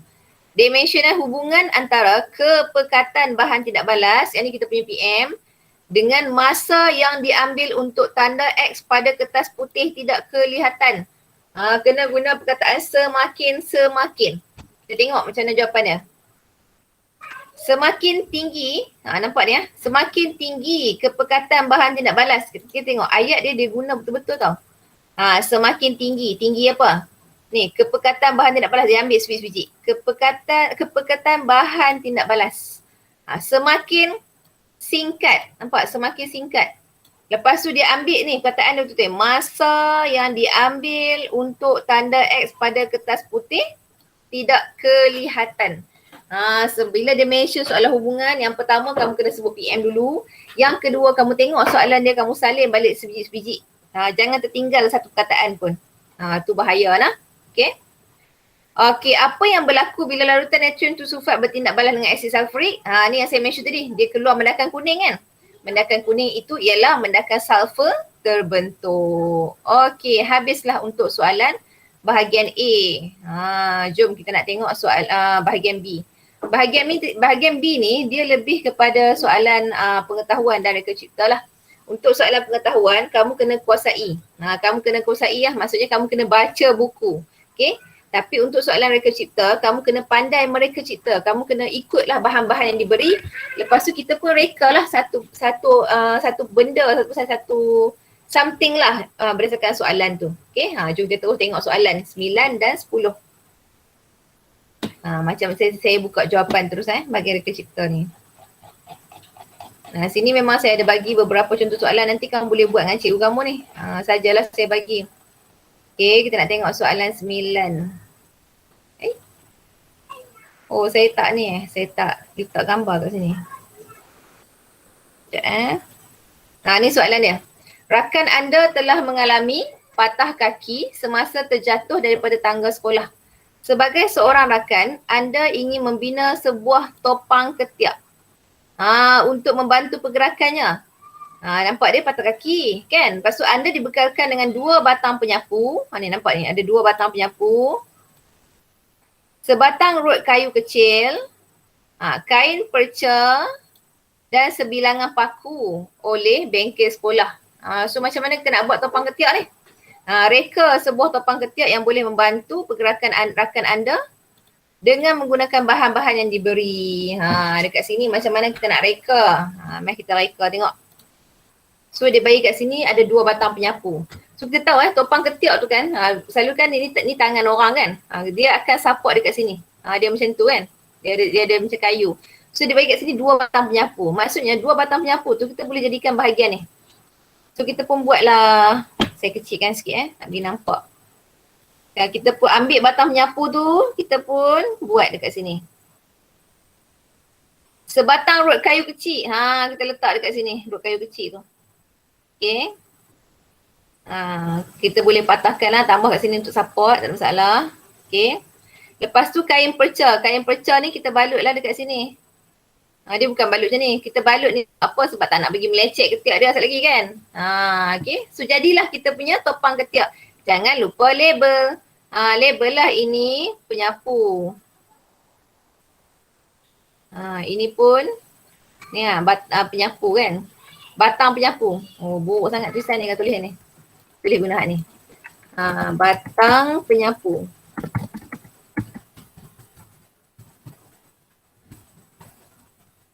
Okay, sebelah sini pun sama. Batang penyapu. Okay. Lepas tu, kita nak label apa lagi? Rod kayu kecil. Kamu kena pandai-pandai lah reka cipta kan. Kamu agak-agak, kamu ingat balik kalau orang tu accident, dia macam mana kan, ni rod kayu kecil. Lepas tu dia ada lagi apa? Kain perca kan. Kain perca untuk balut tu tak nak bagi dia melecet. Okay, macam tu. Soalan macam ni dia akan ambil 3 markah. So banyak ni. Kamu kena tengok betul-betul dan kamu kena reka betul-betul. Sebilangan paku. Luki bagi nampak sikit ni. Nampak ni paku bulat. Ni nampaklah kamu apa orang kata? Ketuk dia kan. Okay. Sebilangan paku tu kena gunalah. Kalau tak guna nanti lagi macam mana luruh lah pula kamu punya topang ketiak tu kan. Okay. Okay. Kemudian kita tengok pula soalan 10. Selalunya soalan 9 dan 10 lah. Soalan 10 dia bagi macam ni. Dia kata anda merupakan ketua kelab pencinta alam di sekolah. Anda berdapati terdapat banyak botol plastik. Kan? Kemudian untuk mengatasi masalah ini, guru penasihat anda telah membekalkan gunting, gam dan barang hiasan untuk anda dan ahli kelab pencinta alam membuat satu produk upcycle. Produk macam guna semula lah. Kamu menghasilkan produk baru. Contohnya macam ni lah. Yang ni kan jawapan kamu apa-apa pun tak apa. Macam ni saya ambil contoh macam dalam buku teks. Dia guna botol plastik tu. Dia gunting. Tadi kan dia guna gunting kan? Dia gunting. Lepas tu dia lekatkan dekat batang penyapu ni. Dia hasilkan satu penyapu. Nampak kat sini. Lukiskan gambar produk upcycle anda. Dan berikan penerangan kegunaan produk tersebut lah. So dekat sini kamu kena label lah ni. Label botol plastik.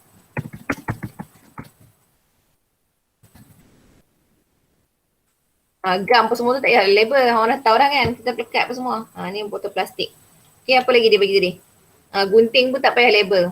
Barang hiasan. Barang hiasan kamu nak tambah-tambah apa-apa barang hiasan ni ikut suka kamu lah. Suka hati lah. Ni contoh je lah.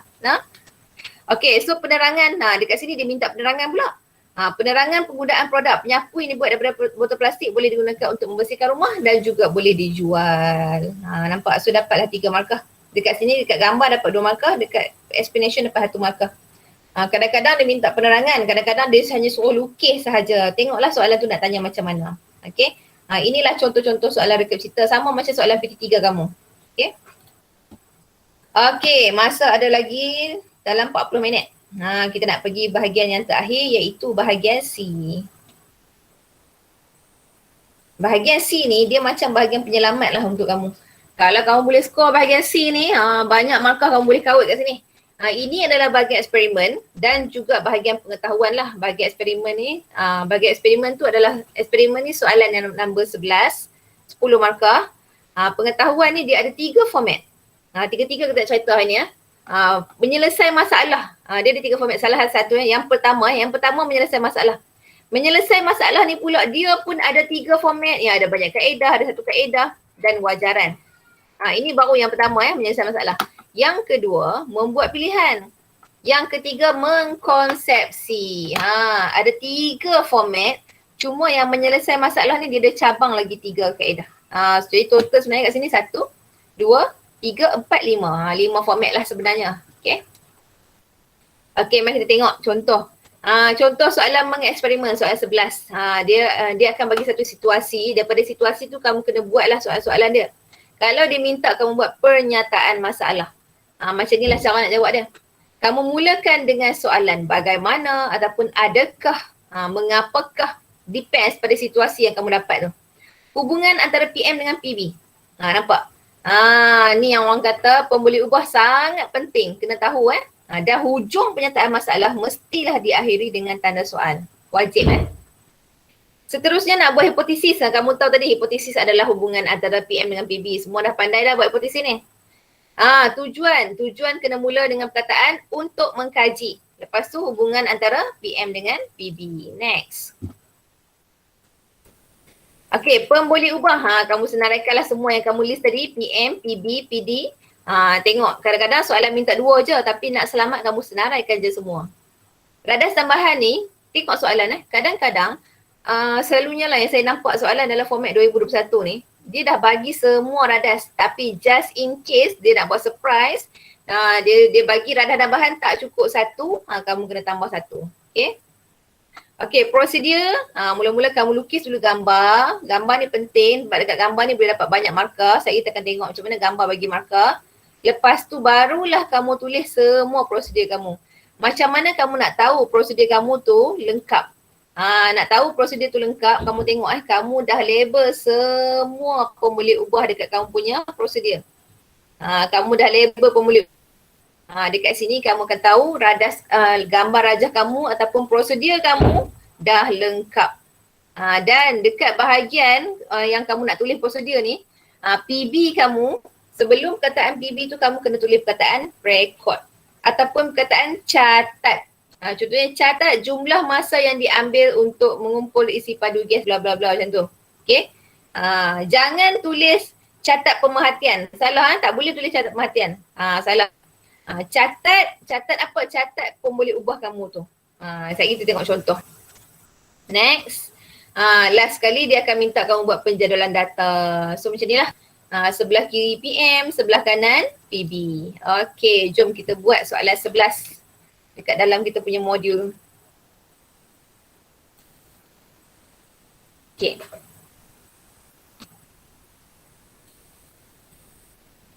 Nanti kamu tengok-tengok baliklah soalan kamu ni. Skema jawapan saya akan bagi kat cikgu.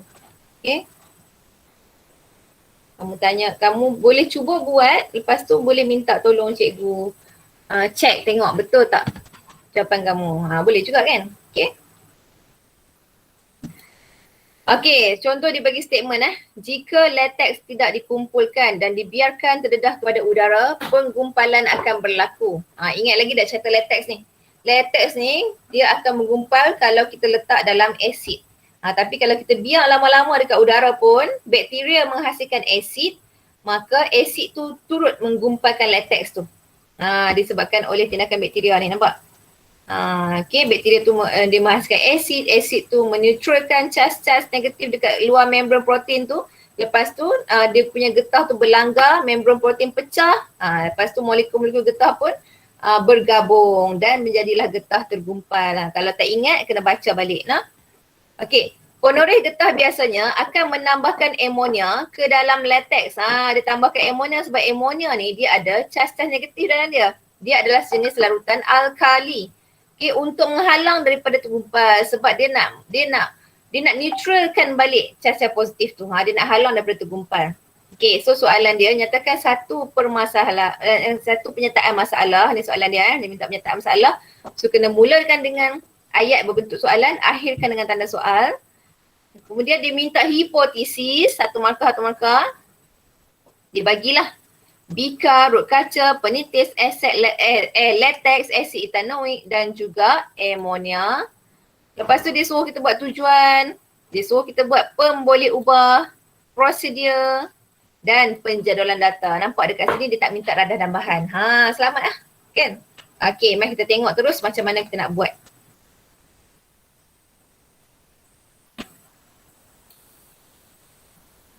Penyataan masalah. Sekali lagi hipotesis saya nak kamu cuba buat. Okey, penyataan masalah kita buat macam ni. Mulakan dengan perkataan apakah. Apakah kesan asid dan alkali kepada latex? Tu ujung ada tanda soal kan? Okey, sekarang ni soalan tanya cadangkan satu hipotesis. Cuba kamu ambil masa dan buat hipotesis, saya nak tengok. Betul ke tak betul?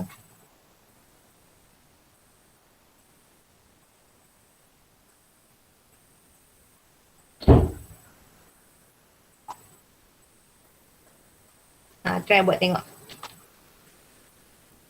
Siapa dia yang menggumpalkan latex, siapa dia yang tidak menggumpalkan latex.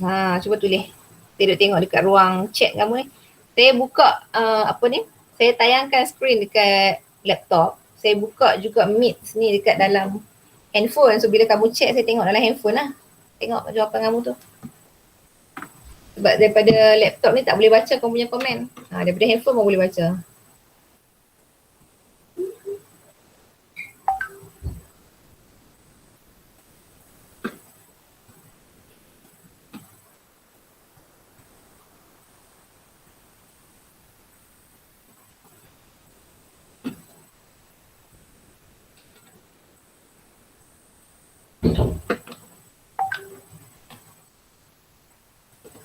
Tak ada lagi ni hipotesis. Cuba buat hipotesis.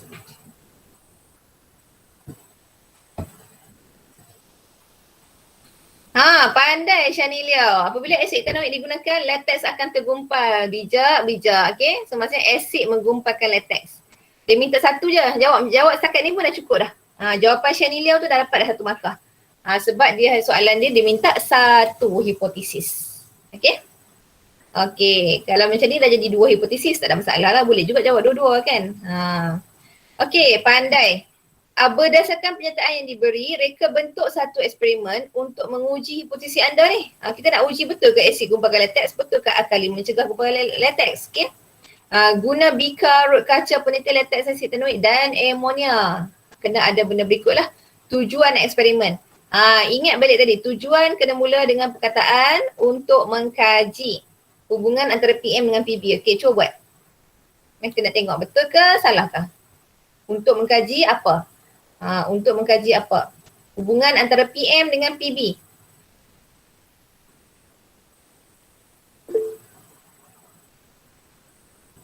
Nur Balkis has raised a hand. Kenapa Balkis? Kenapa Balkis angkat tangan? Tak faham? Tak faham ke Balkis? Tak tertekan. Tertekan. Jangan tertekan. Tertekan ni ada banyak maksud. Satu, tertekan. Tak sengaja tekan. Satu lagi tertekan sebab stres. Kamu tertekan yang mana? Shani Liao. Baguslah Shani Liao ni. Untuk mengkaji penggumpalan latex selepas asid etanoik dan amonia ditambahkan. Tak payah bubuh tanda soal. Takat titik tu pun dah cukup dah. Bagus Shani Liao ni. Calon A+ ni. Bagus ni. Untuk mengkaji kesan asid dan alkali terhadap gumpalan latex ni jawapan saya lah. Jawapan Shani Liao pun betul. Okey, seterusnya dia nak suruh kita buat apa? Listkan pemboleh ubah. So kamu listkanlah pemboleh ubah kamu apa dia. Tadi kita dah sebut kan. Pemboleh ubah kita adalah PM, larutan berasid dan alkali, ataupun boleh tulis asid etanoik dan larutan amonia. PB kamu adalah penggumpalan latex dan PD kamu adalah isi padu latex. Sekarang soalan yang mendebarkan ni soalan 4 markah ni. Soalan prosedur. Dalam soalan prosedur ni tadi saya dah pesan soalan prosedur ni kamu kena lukis dulu. Kamu tak wajib lukis. Tapi kalau kamu lukis, dia akan membantu kamu dapat gambar. Dapat markah. Okay. Lepas kamu lukis, kamu tulislah prosedur dia. So macam mana kita nak lukis? Macam ni. Okay, tips-tips untuk melukis dengan betul Mula-mula kamu tengok bahan-bahan dia ni, pastikan semua bahan ni kamu lukis dalam kamu punya lukisan. Lepas tu kamu tengok pemboleh ubah kamu ni, pastikan dalam lukisan kamu tu ada at least lah 2 daripada 3 pemboleh ubah ni. Okay, jom kita tengok macam mana kita nak lukis. Macam ini. Okay. So kita lukislah. Ada latex, ada asid etanoik. Latex ni semua ni. Semua ni latex, semua ni pun latex. Okay. So latex ni pemboleh ubah dimalarkan. Jenis, apa orang kata, jenis latex lah. Jenis yang sama lah kan. Okay. Asid etanoik ni pemboleh ubah dimanipulasi. Ni amonia ataupun latex kosong lah, tak ditambah apa-apa. So dekat sini kan kita tengok berapa markah kita dapat. Cuba kita tengok. Yang pertama, kita dapat untuk markah latex. Sedangkan dia nak 4 markah kan. Yang kedua dapat markah untuk asid etanoik. Tu yang kita kata kena label pemboleh ubah dimanipulasi kamu tu. Yang ketiga dapat markah untuk larutan amonia. Lukis gambar saja kamu dah dapat 3 markah. Sedangkan markah total dia 4. Kamu nampak tak macam mana gambar itu membantu kamu dapat markah? Dengan syarat gambar kamu mesti gambar berfungsi.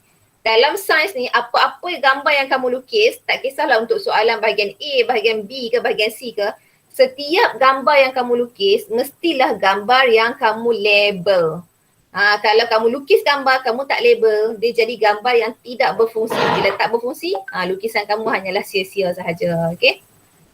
Okay, lah ni dah dapat 3 markah, dia tinggal nak cari 1 je lagi markah. Tak apa, jangan risau, kita buat je prosedur.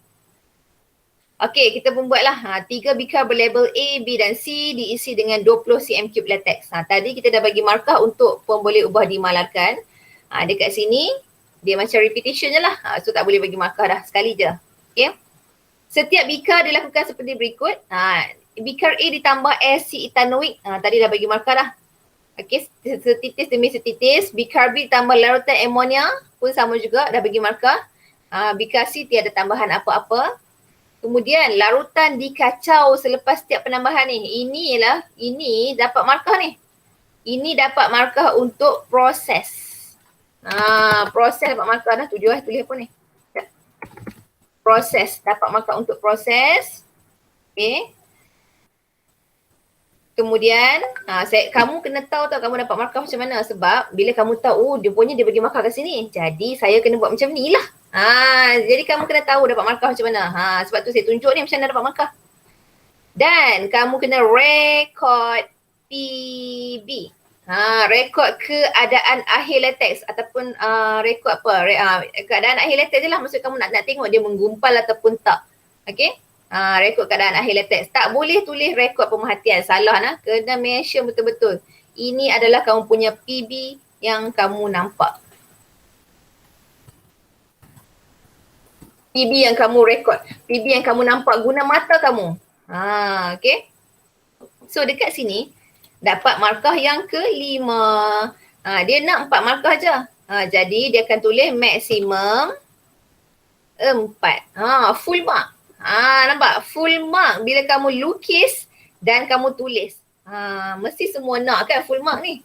Tu yang saya kata soalan bahagian C ni sebenarnya soalan yang akan membantu kamu untuk dapat markah sebenarnya kalau kamu tahu jawab betul. Okay. Lepas tu penjadualan data lah. Belah kiri tulis kamu punya PM. Belah kanan tulis kamu punya PB. Lepas tu kamu label lah larutan ada asid, larutan ademonia dan larutan latex sahaja. Okey, seterusnya kita nak tengok yang apa? Format soalan. Format soalan 12 dan 13. Okey. Format yang pertama format mengkonsepsi. Yang ni kena tahulah bila soalan minta kamu bina konsep, kamu kena tulis maklumat. Maklumat ni apa? Maklumat tu maksudnya kamu kena tulis semua maklumat. Kalau kamu termiss satu dikira salah. 2 ciri sepunya. Kamu nyatakanlah ciri dia dengan jelas. Tips untuk nyatakan dengan jelas. Permulaan ayat tu bagi sama. Yang ni tak wajib lah. Yang ni saya just orang kata bagi cara untuk mengurangkan kamu buat salah je. Tips lah. Tips yang saya guna untuk student saya. Alhamdulillah lah. Semua boleh buat dengan betul. Bukan semualah, majority boleh buat dengan betul. Konsep sebenar. Konsep sebenar ni dia mula dengan soalan lah. Contohnya bina konsep logam. Ambil logam tu. Logam ialah bubuhlah ciri pertama dan ciri kedua. Konsep awal dia terbalik. Terbalik daripada konsep sebenar. Soalan pergi ke belakang. Okay. Kemudian contoh lain, contoh lain tulislah apa-apa contoh yang tak ada dalam soalan dan bukan contoh adalah tulis contoh yang berlawanan sifat. Jom kita terus tengok soalan tambahan 1B. Yang ni ada soal dekat soalan muka surat yang hujung. Muka surat last. Kita terus tengok soalan saya terus bagi skema jawapan. Ni saya memang yang ni tak payah tengok, kita tengok soalan berkaitannya 1B. Ni Rajah menunjukkan bahagian badan seorang lelaki yang terlibat dalam pembahagian sel. So dia bagilah pembahagian sel ni berlaku dekat kulit, jantung dan rambut.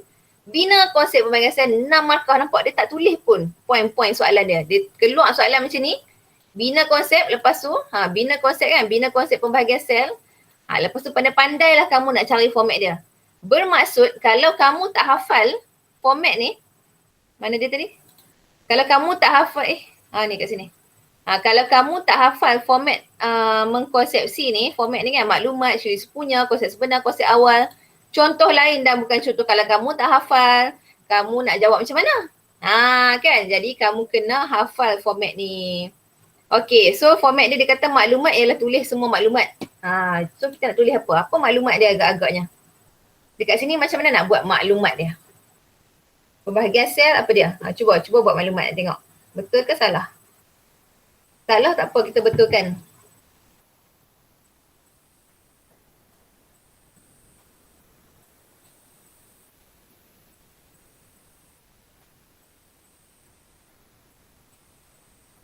Cuba buat maklumat tengok. Okay. Pandai tak buat maklumat? Kamu kena tulis balik semua maklumat. Tak tahu kita tak tahu, kita buat macam ni. Macam ni lah cara nak tulis maklumat. Pembahagian sel berlaku di kulit. Nampak ni? Pembahagian sel, saya ambil balik ayat ni. Pembahagian sel berlaku di kulit, rambut dan jantung. Settle maklumat. Kan susah pun kan? Okey. Sekarang kita nak buat 2 ciri sepunya. Macam mana nak buat 2 ciri sepunya untuk pembahagian sel? Tadi saya bagi tips. Tips saya permulaan ayat tu kita bagi sama. So contohnya macam ni lah. Pembahagian sel itu adalah sejenis proses.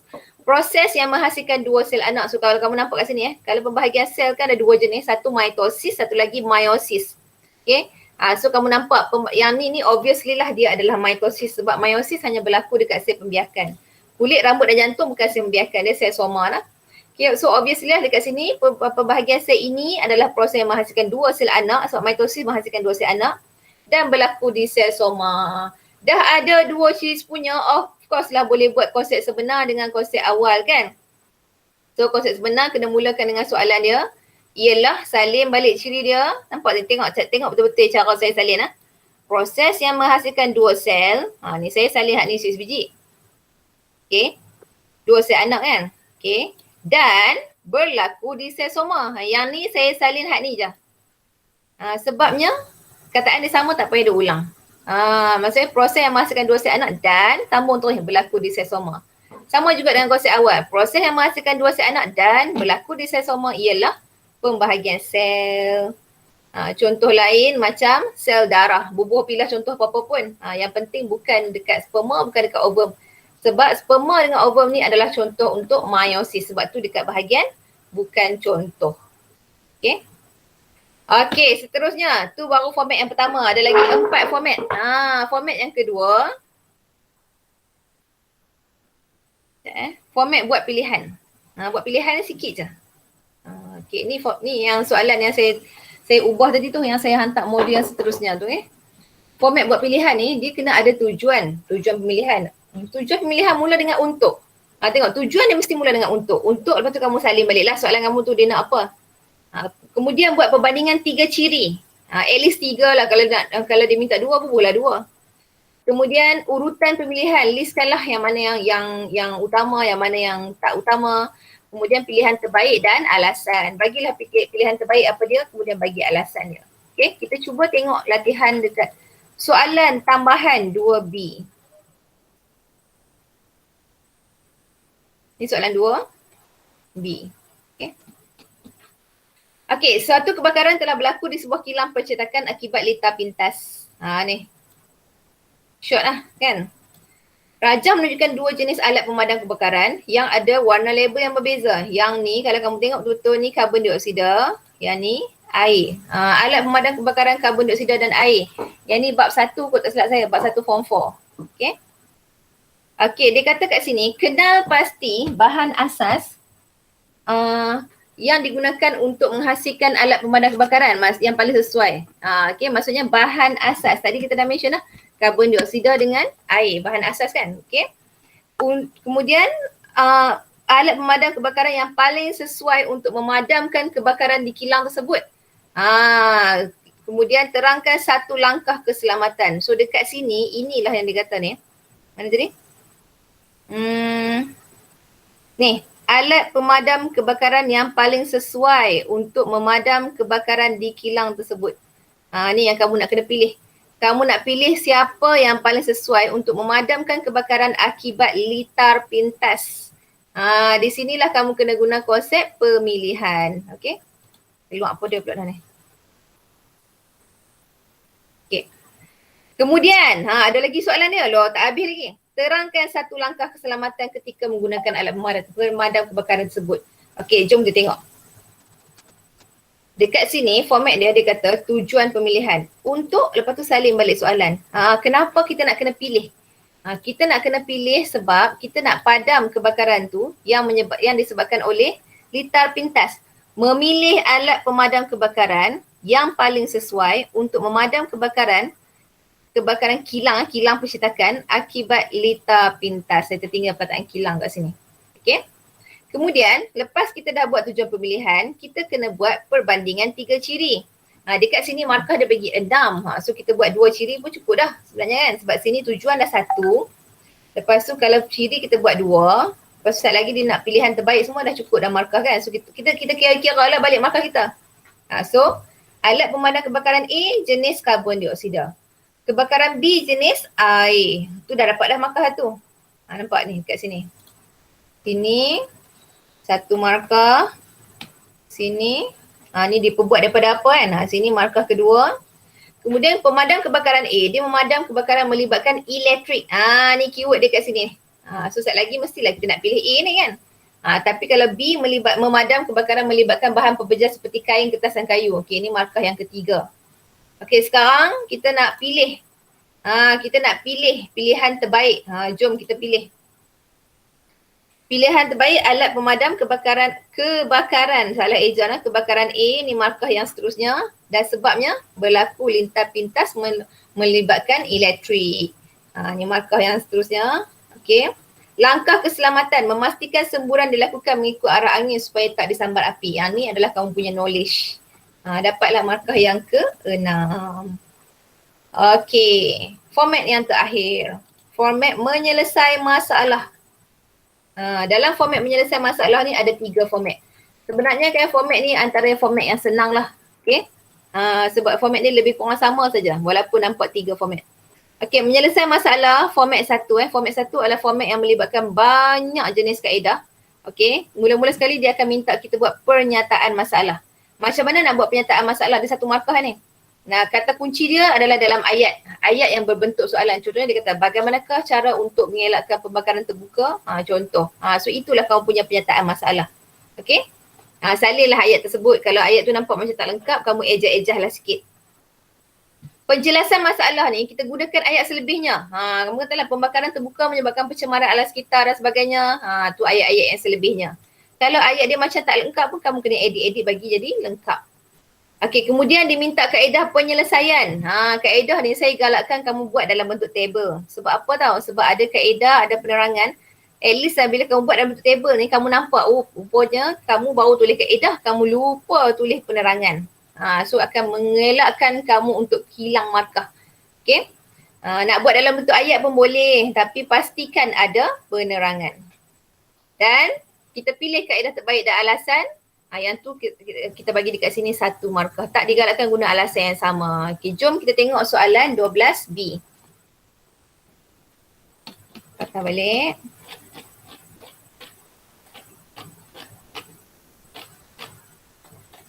Ni soalan 13. Salah satu sekejap.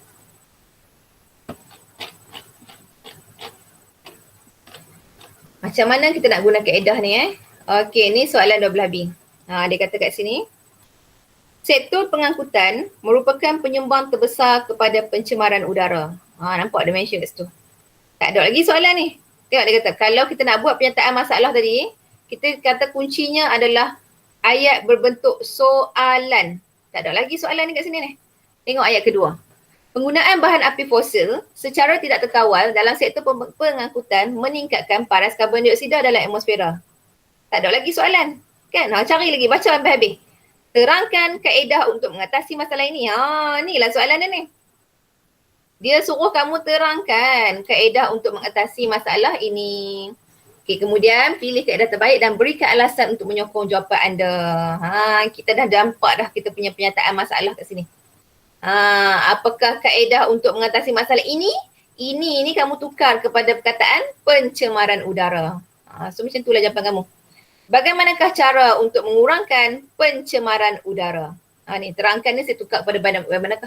Kamu tak mau tukar pun tak apa, kamu nak jadikan apakah ke tak kisahlah, nak tulis terangkan pun tak ada masalah. Sebab keyword dia kat sini ni. Cara nak kurangkan masalah pencemaran udara. Okay. Penjelasan masalah tadi, mari kita tengok penjelasan masalah nak buat apa. Penjelasan masalah adalah gunakan ayat selebihnya. Dia pelengkap kepada ni. Kenapa kita nak kena kurangkan pencemaran udara? Sebab sekarang ni nampak ni.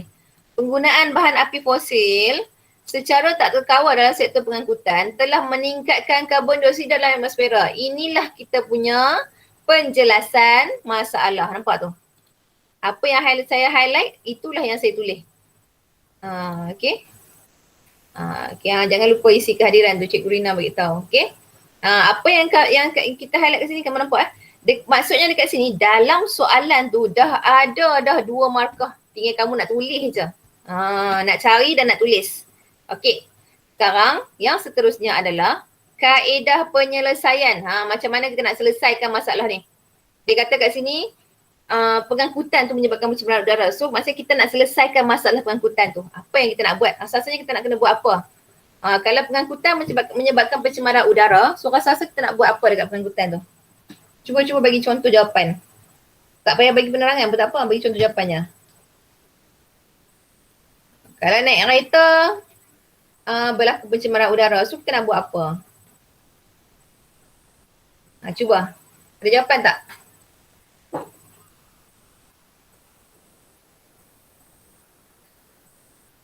Yes, pandai Nazrinda. Naik pengangkutan awam. Ada jawapan kat situ. Menggunakan pengangkutan awam. Guna kereta yang menggunakan tenaga elektrik. Yes, pandai. Bagusnya Irfan J. Okay, bagus Nazrinda, Irfan J. Kereta hybrid. Yes, betul. Berkongsi kereta. Pandai. Kongsi kenderaan. Okay, bagus. Cuma setiap kaedah tu kamu sertakan dengan penerangan. Contohnya tadi macam kamu kata apa, naik pengangkutan awam kan? Sebab nak kurangkan pembebasan gas karbon dioksida. Lagi Irfan J dengan Shani Liao, dia kata guna kenderaan elektrik, kenderaan hybrid lah kan. Okay, untuk mengelakkan pembebasan. Sebab kita guna kenderaan elektrik ni dia tak buang terus gas karbon dioksida. Kongsi kenderaan macam asma boleh mengurangkan pembebasan gas karbon dioksida. Dan yang terakhir adalah kaedah yang terbaik dan alasan. Bagilah kaedah dia, kaedah terbaik, let's say lah macam kat sini kaedah terbaik saya pilih menggunakan pengangkutan awam. Ni nampak, sebab boleh mengurangkan pemanasan global. Samalah gas karbon dioksida kan menyebabkan pemanasan global. Just ubah-ubah ayat sikit lah, padahal benda yang sama je pun. Okay, nak habis dah ni, sikit lagi. Yang seterusnya, kalau menyelesaikan masalah format yang kedua, okay, saya buat slide Format kedua, penyataan dengan penjelasan masalah dia sama, salin balik daripada soalan macam tadi kan. Lepas tu, kaedah penyelesaian dia lain sikit. Sebab dia macam lebih kurang macam kaedah eksperimen lah. Dia dekat kaedah 1 markah. Okay, kita nyatakan nama kaedah tu. Dekat penjelasan kaedah penerangan tu, barulah dia akan buat ikut number lah step by step. Dia lebih kurang macam soalan eksperimen juga, cuma dia lebih ringkas. Mari kita tengok contoh. Contoh kat sini kita nak buat latihan soalan 13C.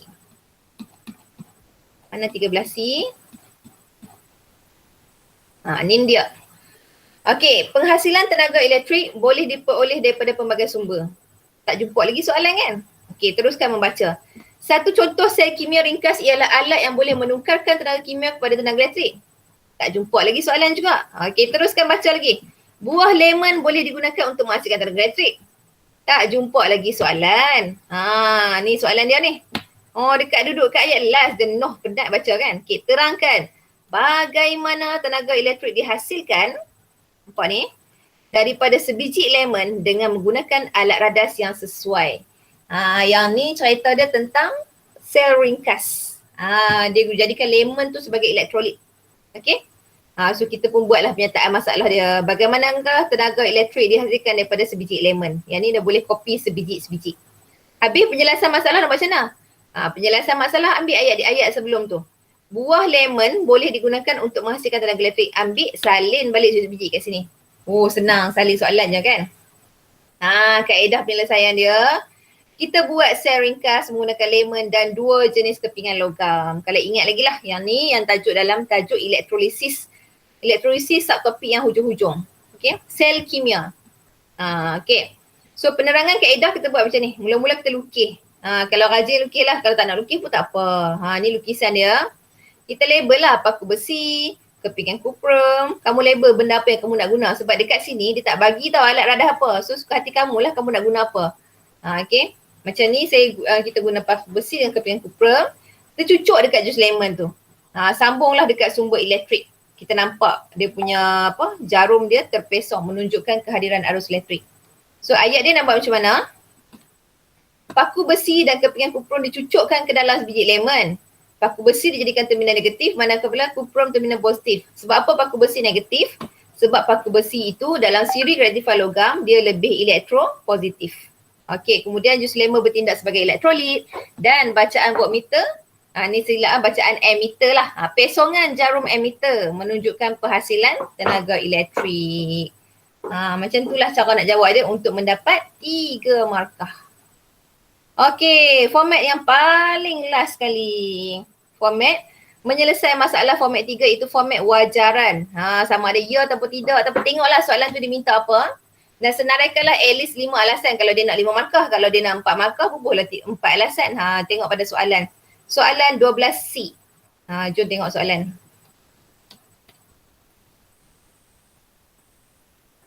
Mana dia? Ni. Nyatakan satu sumber tenaga boleh baharu yang berpotensi dibangunkan di Malaysia. Maksudnya kat sini kan, suka hati kamu lah kamu nak jawab tenaga apa pun. Soalan ni kan suka hati kamu. Macam saya kat sini saya jawab sumber tenaga solar. Kamu nak jawab tenaga hidro pun boleh. Kamu nak jawab apa lagi? Tenaga biojisim pun boleh, tak ada masalah. Suka hati kamu lah kan. So soalan ni jawapan dia pelbagai. Okay. Yang penting kamu kena pandai wajarkan jawapan anda. Bagi reason kan. Kalau kat sini dia minta 4 markah, ni 4 markah je kan. Maksudnya yang ni dah 1 markah.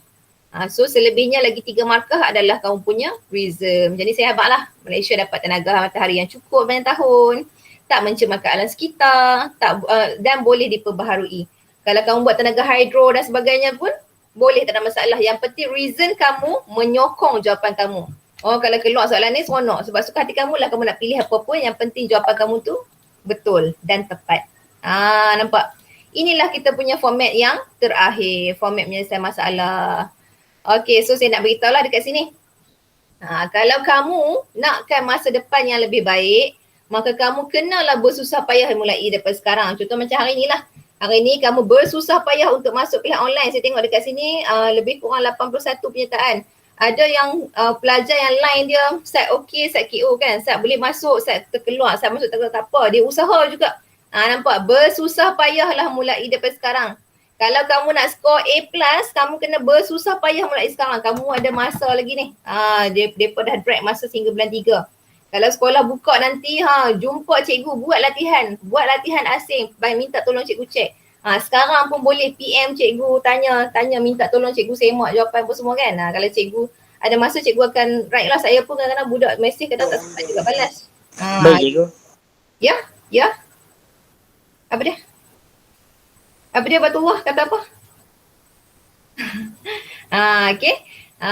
Lepas tu okay, so yang ni lah yang satu je lah saya nak pesan. Jika kamu nak masa depan yang lebih baik, maka bersusah payahlah mulai daripada sekarang. Bersusah-susah dahulu, bersenang-senang kemudian. Okay. InsyaAllah lah kalau kamu berusaha daripada sekarang, kamu akan dapat markah yang terbaik dalam SPM kamu nanti. Okay. Okay, sebelum saya mengakhiri saya nak tanya, ada tak apa-apa soalan? Ada soalan tak nak tanya saya? Kut ada bahagian yang kamu tak faham. Boleh angkat tangan dan soalan ke buka speaker dan sebagainya. Tak ada Okey, kalau tak ada tak apa, tak ada masalah. Kalau ada soalan nanti bolehlah PM cikgu-cikgu, nanti PM cikgu Muslihah ke, minta cikgu Muslihah tanya saya ke, tak ada masalah, boleh. Okey.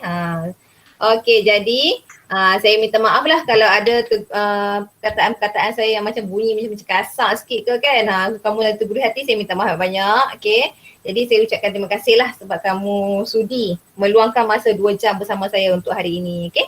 Okey, terima kasih semua. Assalamualaikum, selamat sejahtera. Terima kasih cikgu. Sama. Okey, jangan live lagi nah. Okey, tunggu dulu, jangan live lagi. Okey. Okey, alhamdulillah telah tamat sesi bengkel oleh Cikgu Nurul Akmal. Okey, setinggi-tinggi penghargaan serta ribuan terima kasih dari SMK Masuri diucapkan kepada Cikgu Nurul Akmal binti Bahari, Guru Sains SMK Sungai Kop atas ilmu-ilmu serta panduan menjawab soalan sains yang diberikan kepada anak-anak murid SMK Masuri. Teknik ini sangat membantu murid-murid bagi mengaplikasikan semasa menjawab soalan sains terutama pada peperiksaan terdekat kita iaitu pentaksiran tingkatan 5. Semoga semua murid dapat skor A bagi kertas sains SPM 2021. InsyaAllah, amin, amin ya rabbal alamin.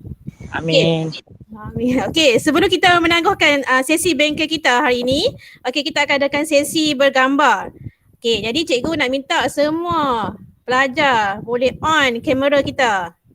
Okey? Jom.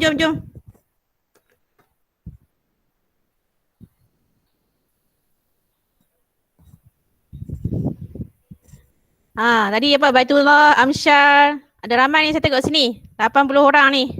Ada ya Ustaz. Okey, bersedia dulu yang lelaki. Buka. Okey, saya akan bagi timing dalam 5 saat lagi. Okey. Shani kamera, Leo on betul. kamera. Mana Shanila ni, cikgu nak tengok ni. Cikgu Tanya Akmal dia tengok. jawab kita tu. Afifah. Ramai tadi yang respon tadi dekat ruangan chat. Bagus sangat-sangat. Memang sangat Faham, aktif lah dalam Google Meet ni. Macam duduk dalam bengkel betul-betul di sekolah lah. Kan? Baitullah tu duduk kat mana? Mana Baitullah duduk kat mana tu? Tak buka lagi tu. Amsyah, ni hang duduk dalam bilik gelap tu. Tak nampak sangat tu. Silau tu. Tak ada lah. Lagi tu pelajar-pelajar perempuan. Saya nampak dah ramai ni. Anissa, Aina, Ana, Uzma, Afifah, Mazlina. Tadi siapa yang banyak bagi respon ni? Yang dalam ruangan chat tadi kan? Ramai tadi kan? Nazlinda, Asma, Balkis. Asma, Baki, Azwaliza. Cikgu Akmal nak tengok ni sebab tak nampak kan. Kalau kat sekolah boleh tengok muka ni dalam Google Meet lah ni.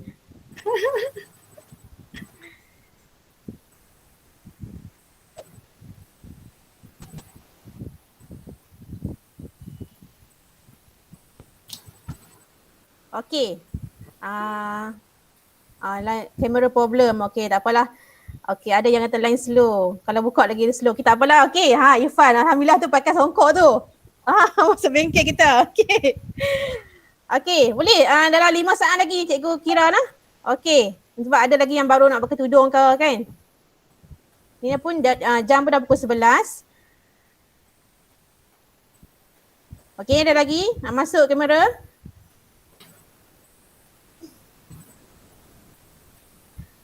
Okey, so dalam kiraan 5, okey 4, 3, 2, 1.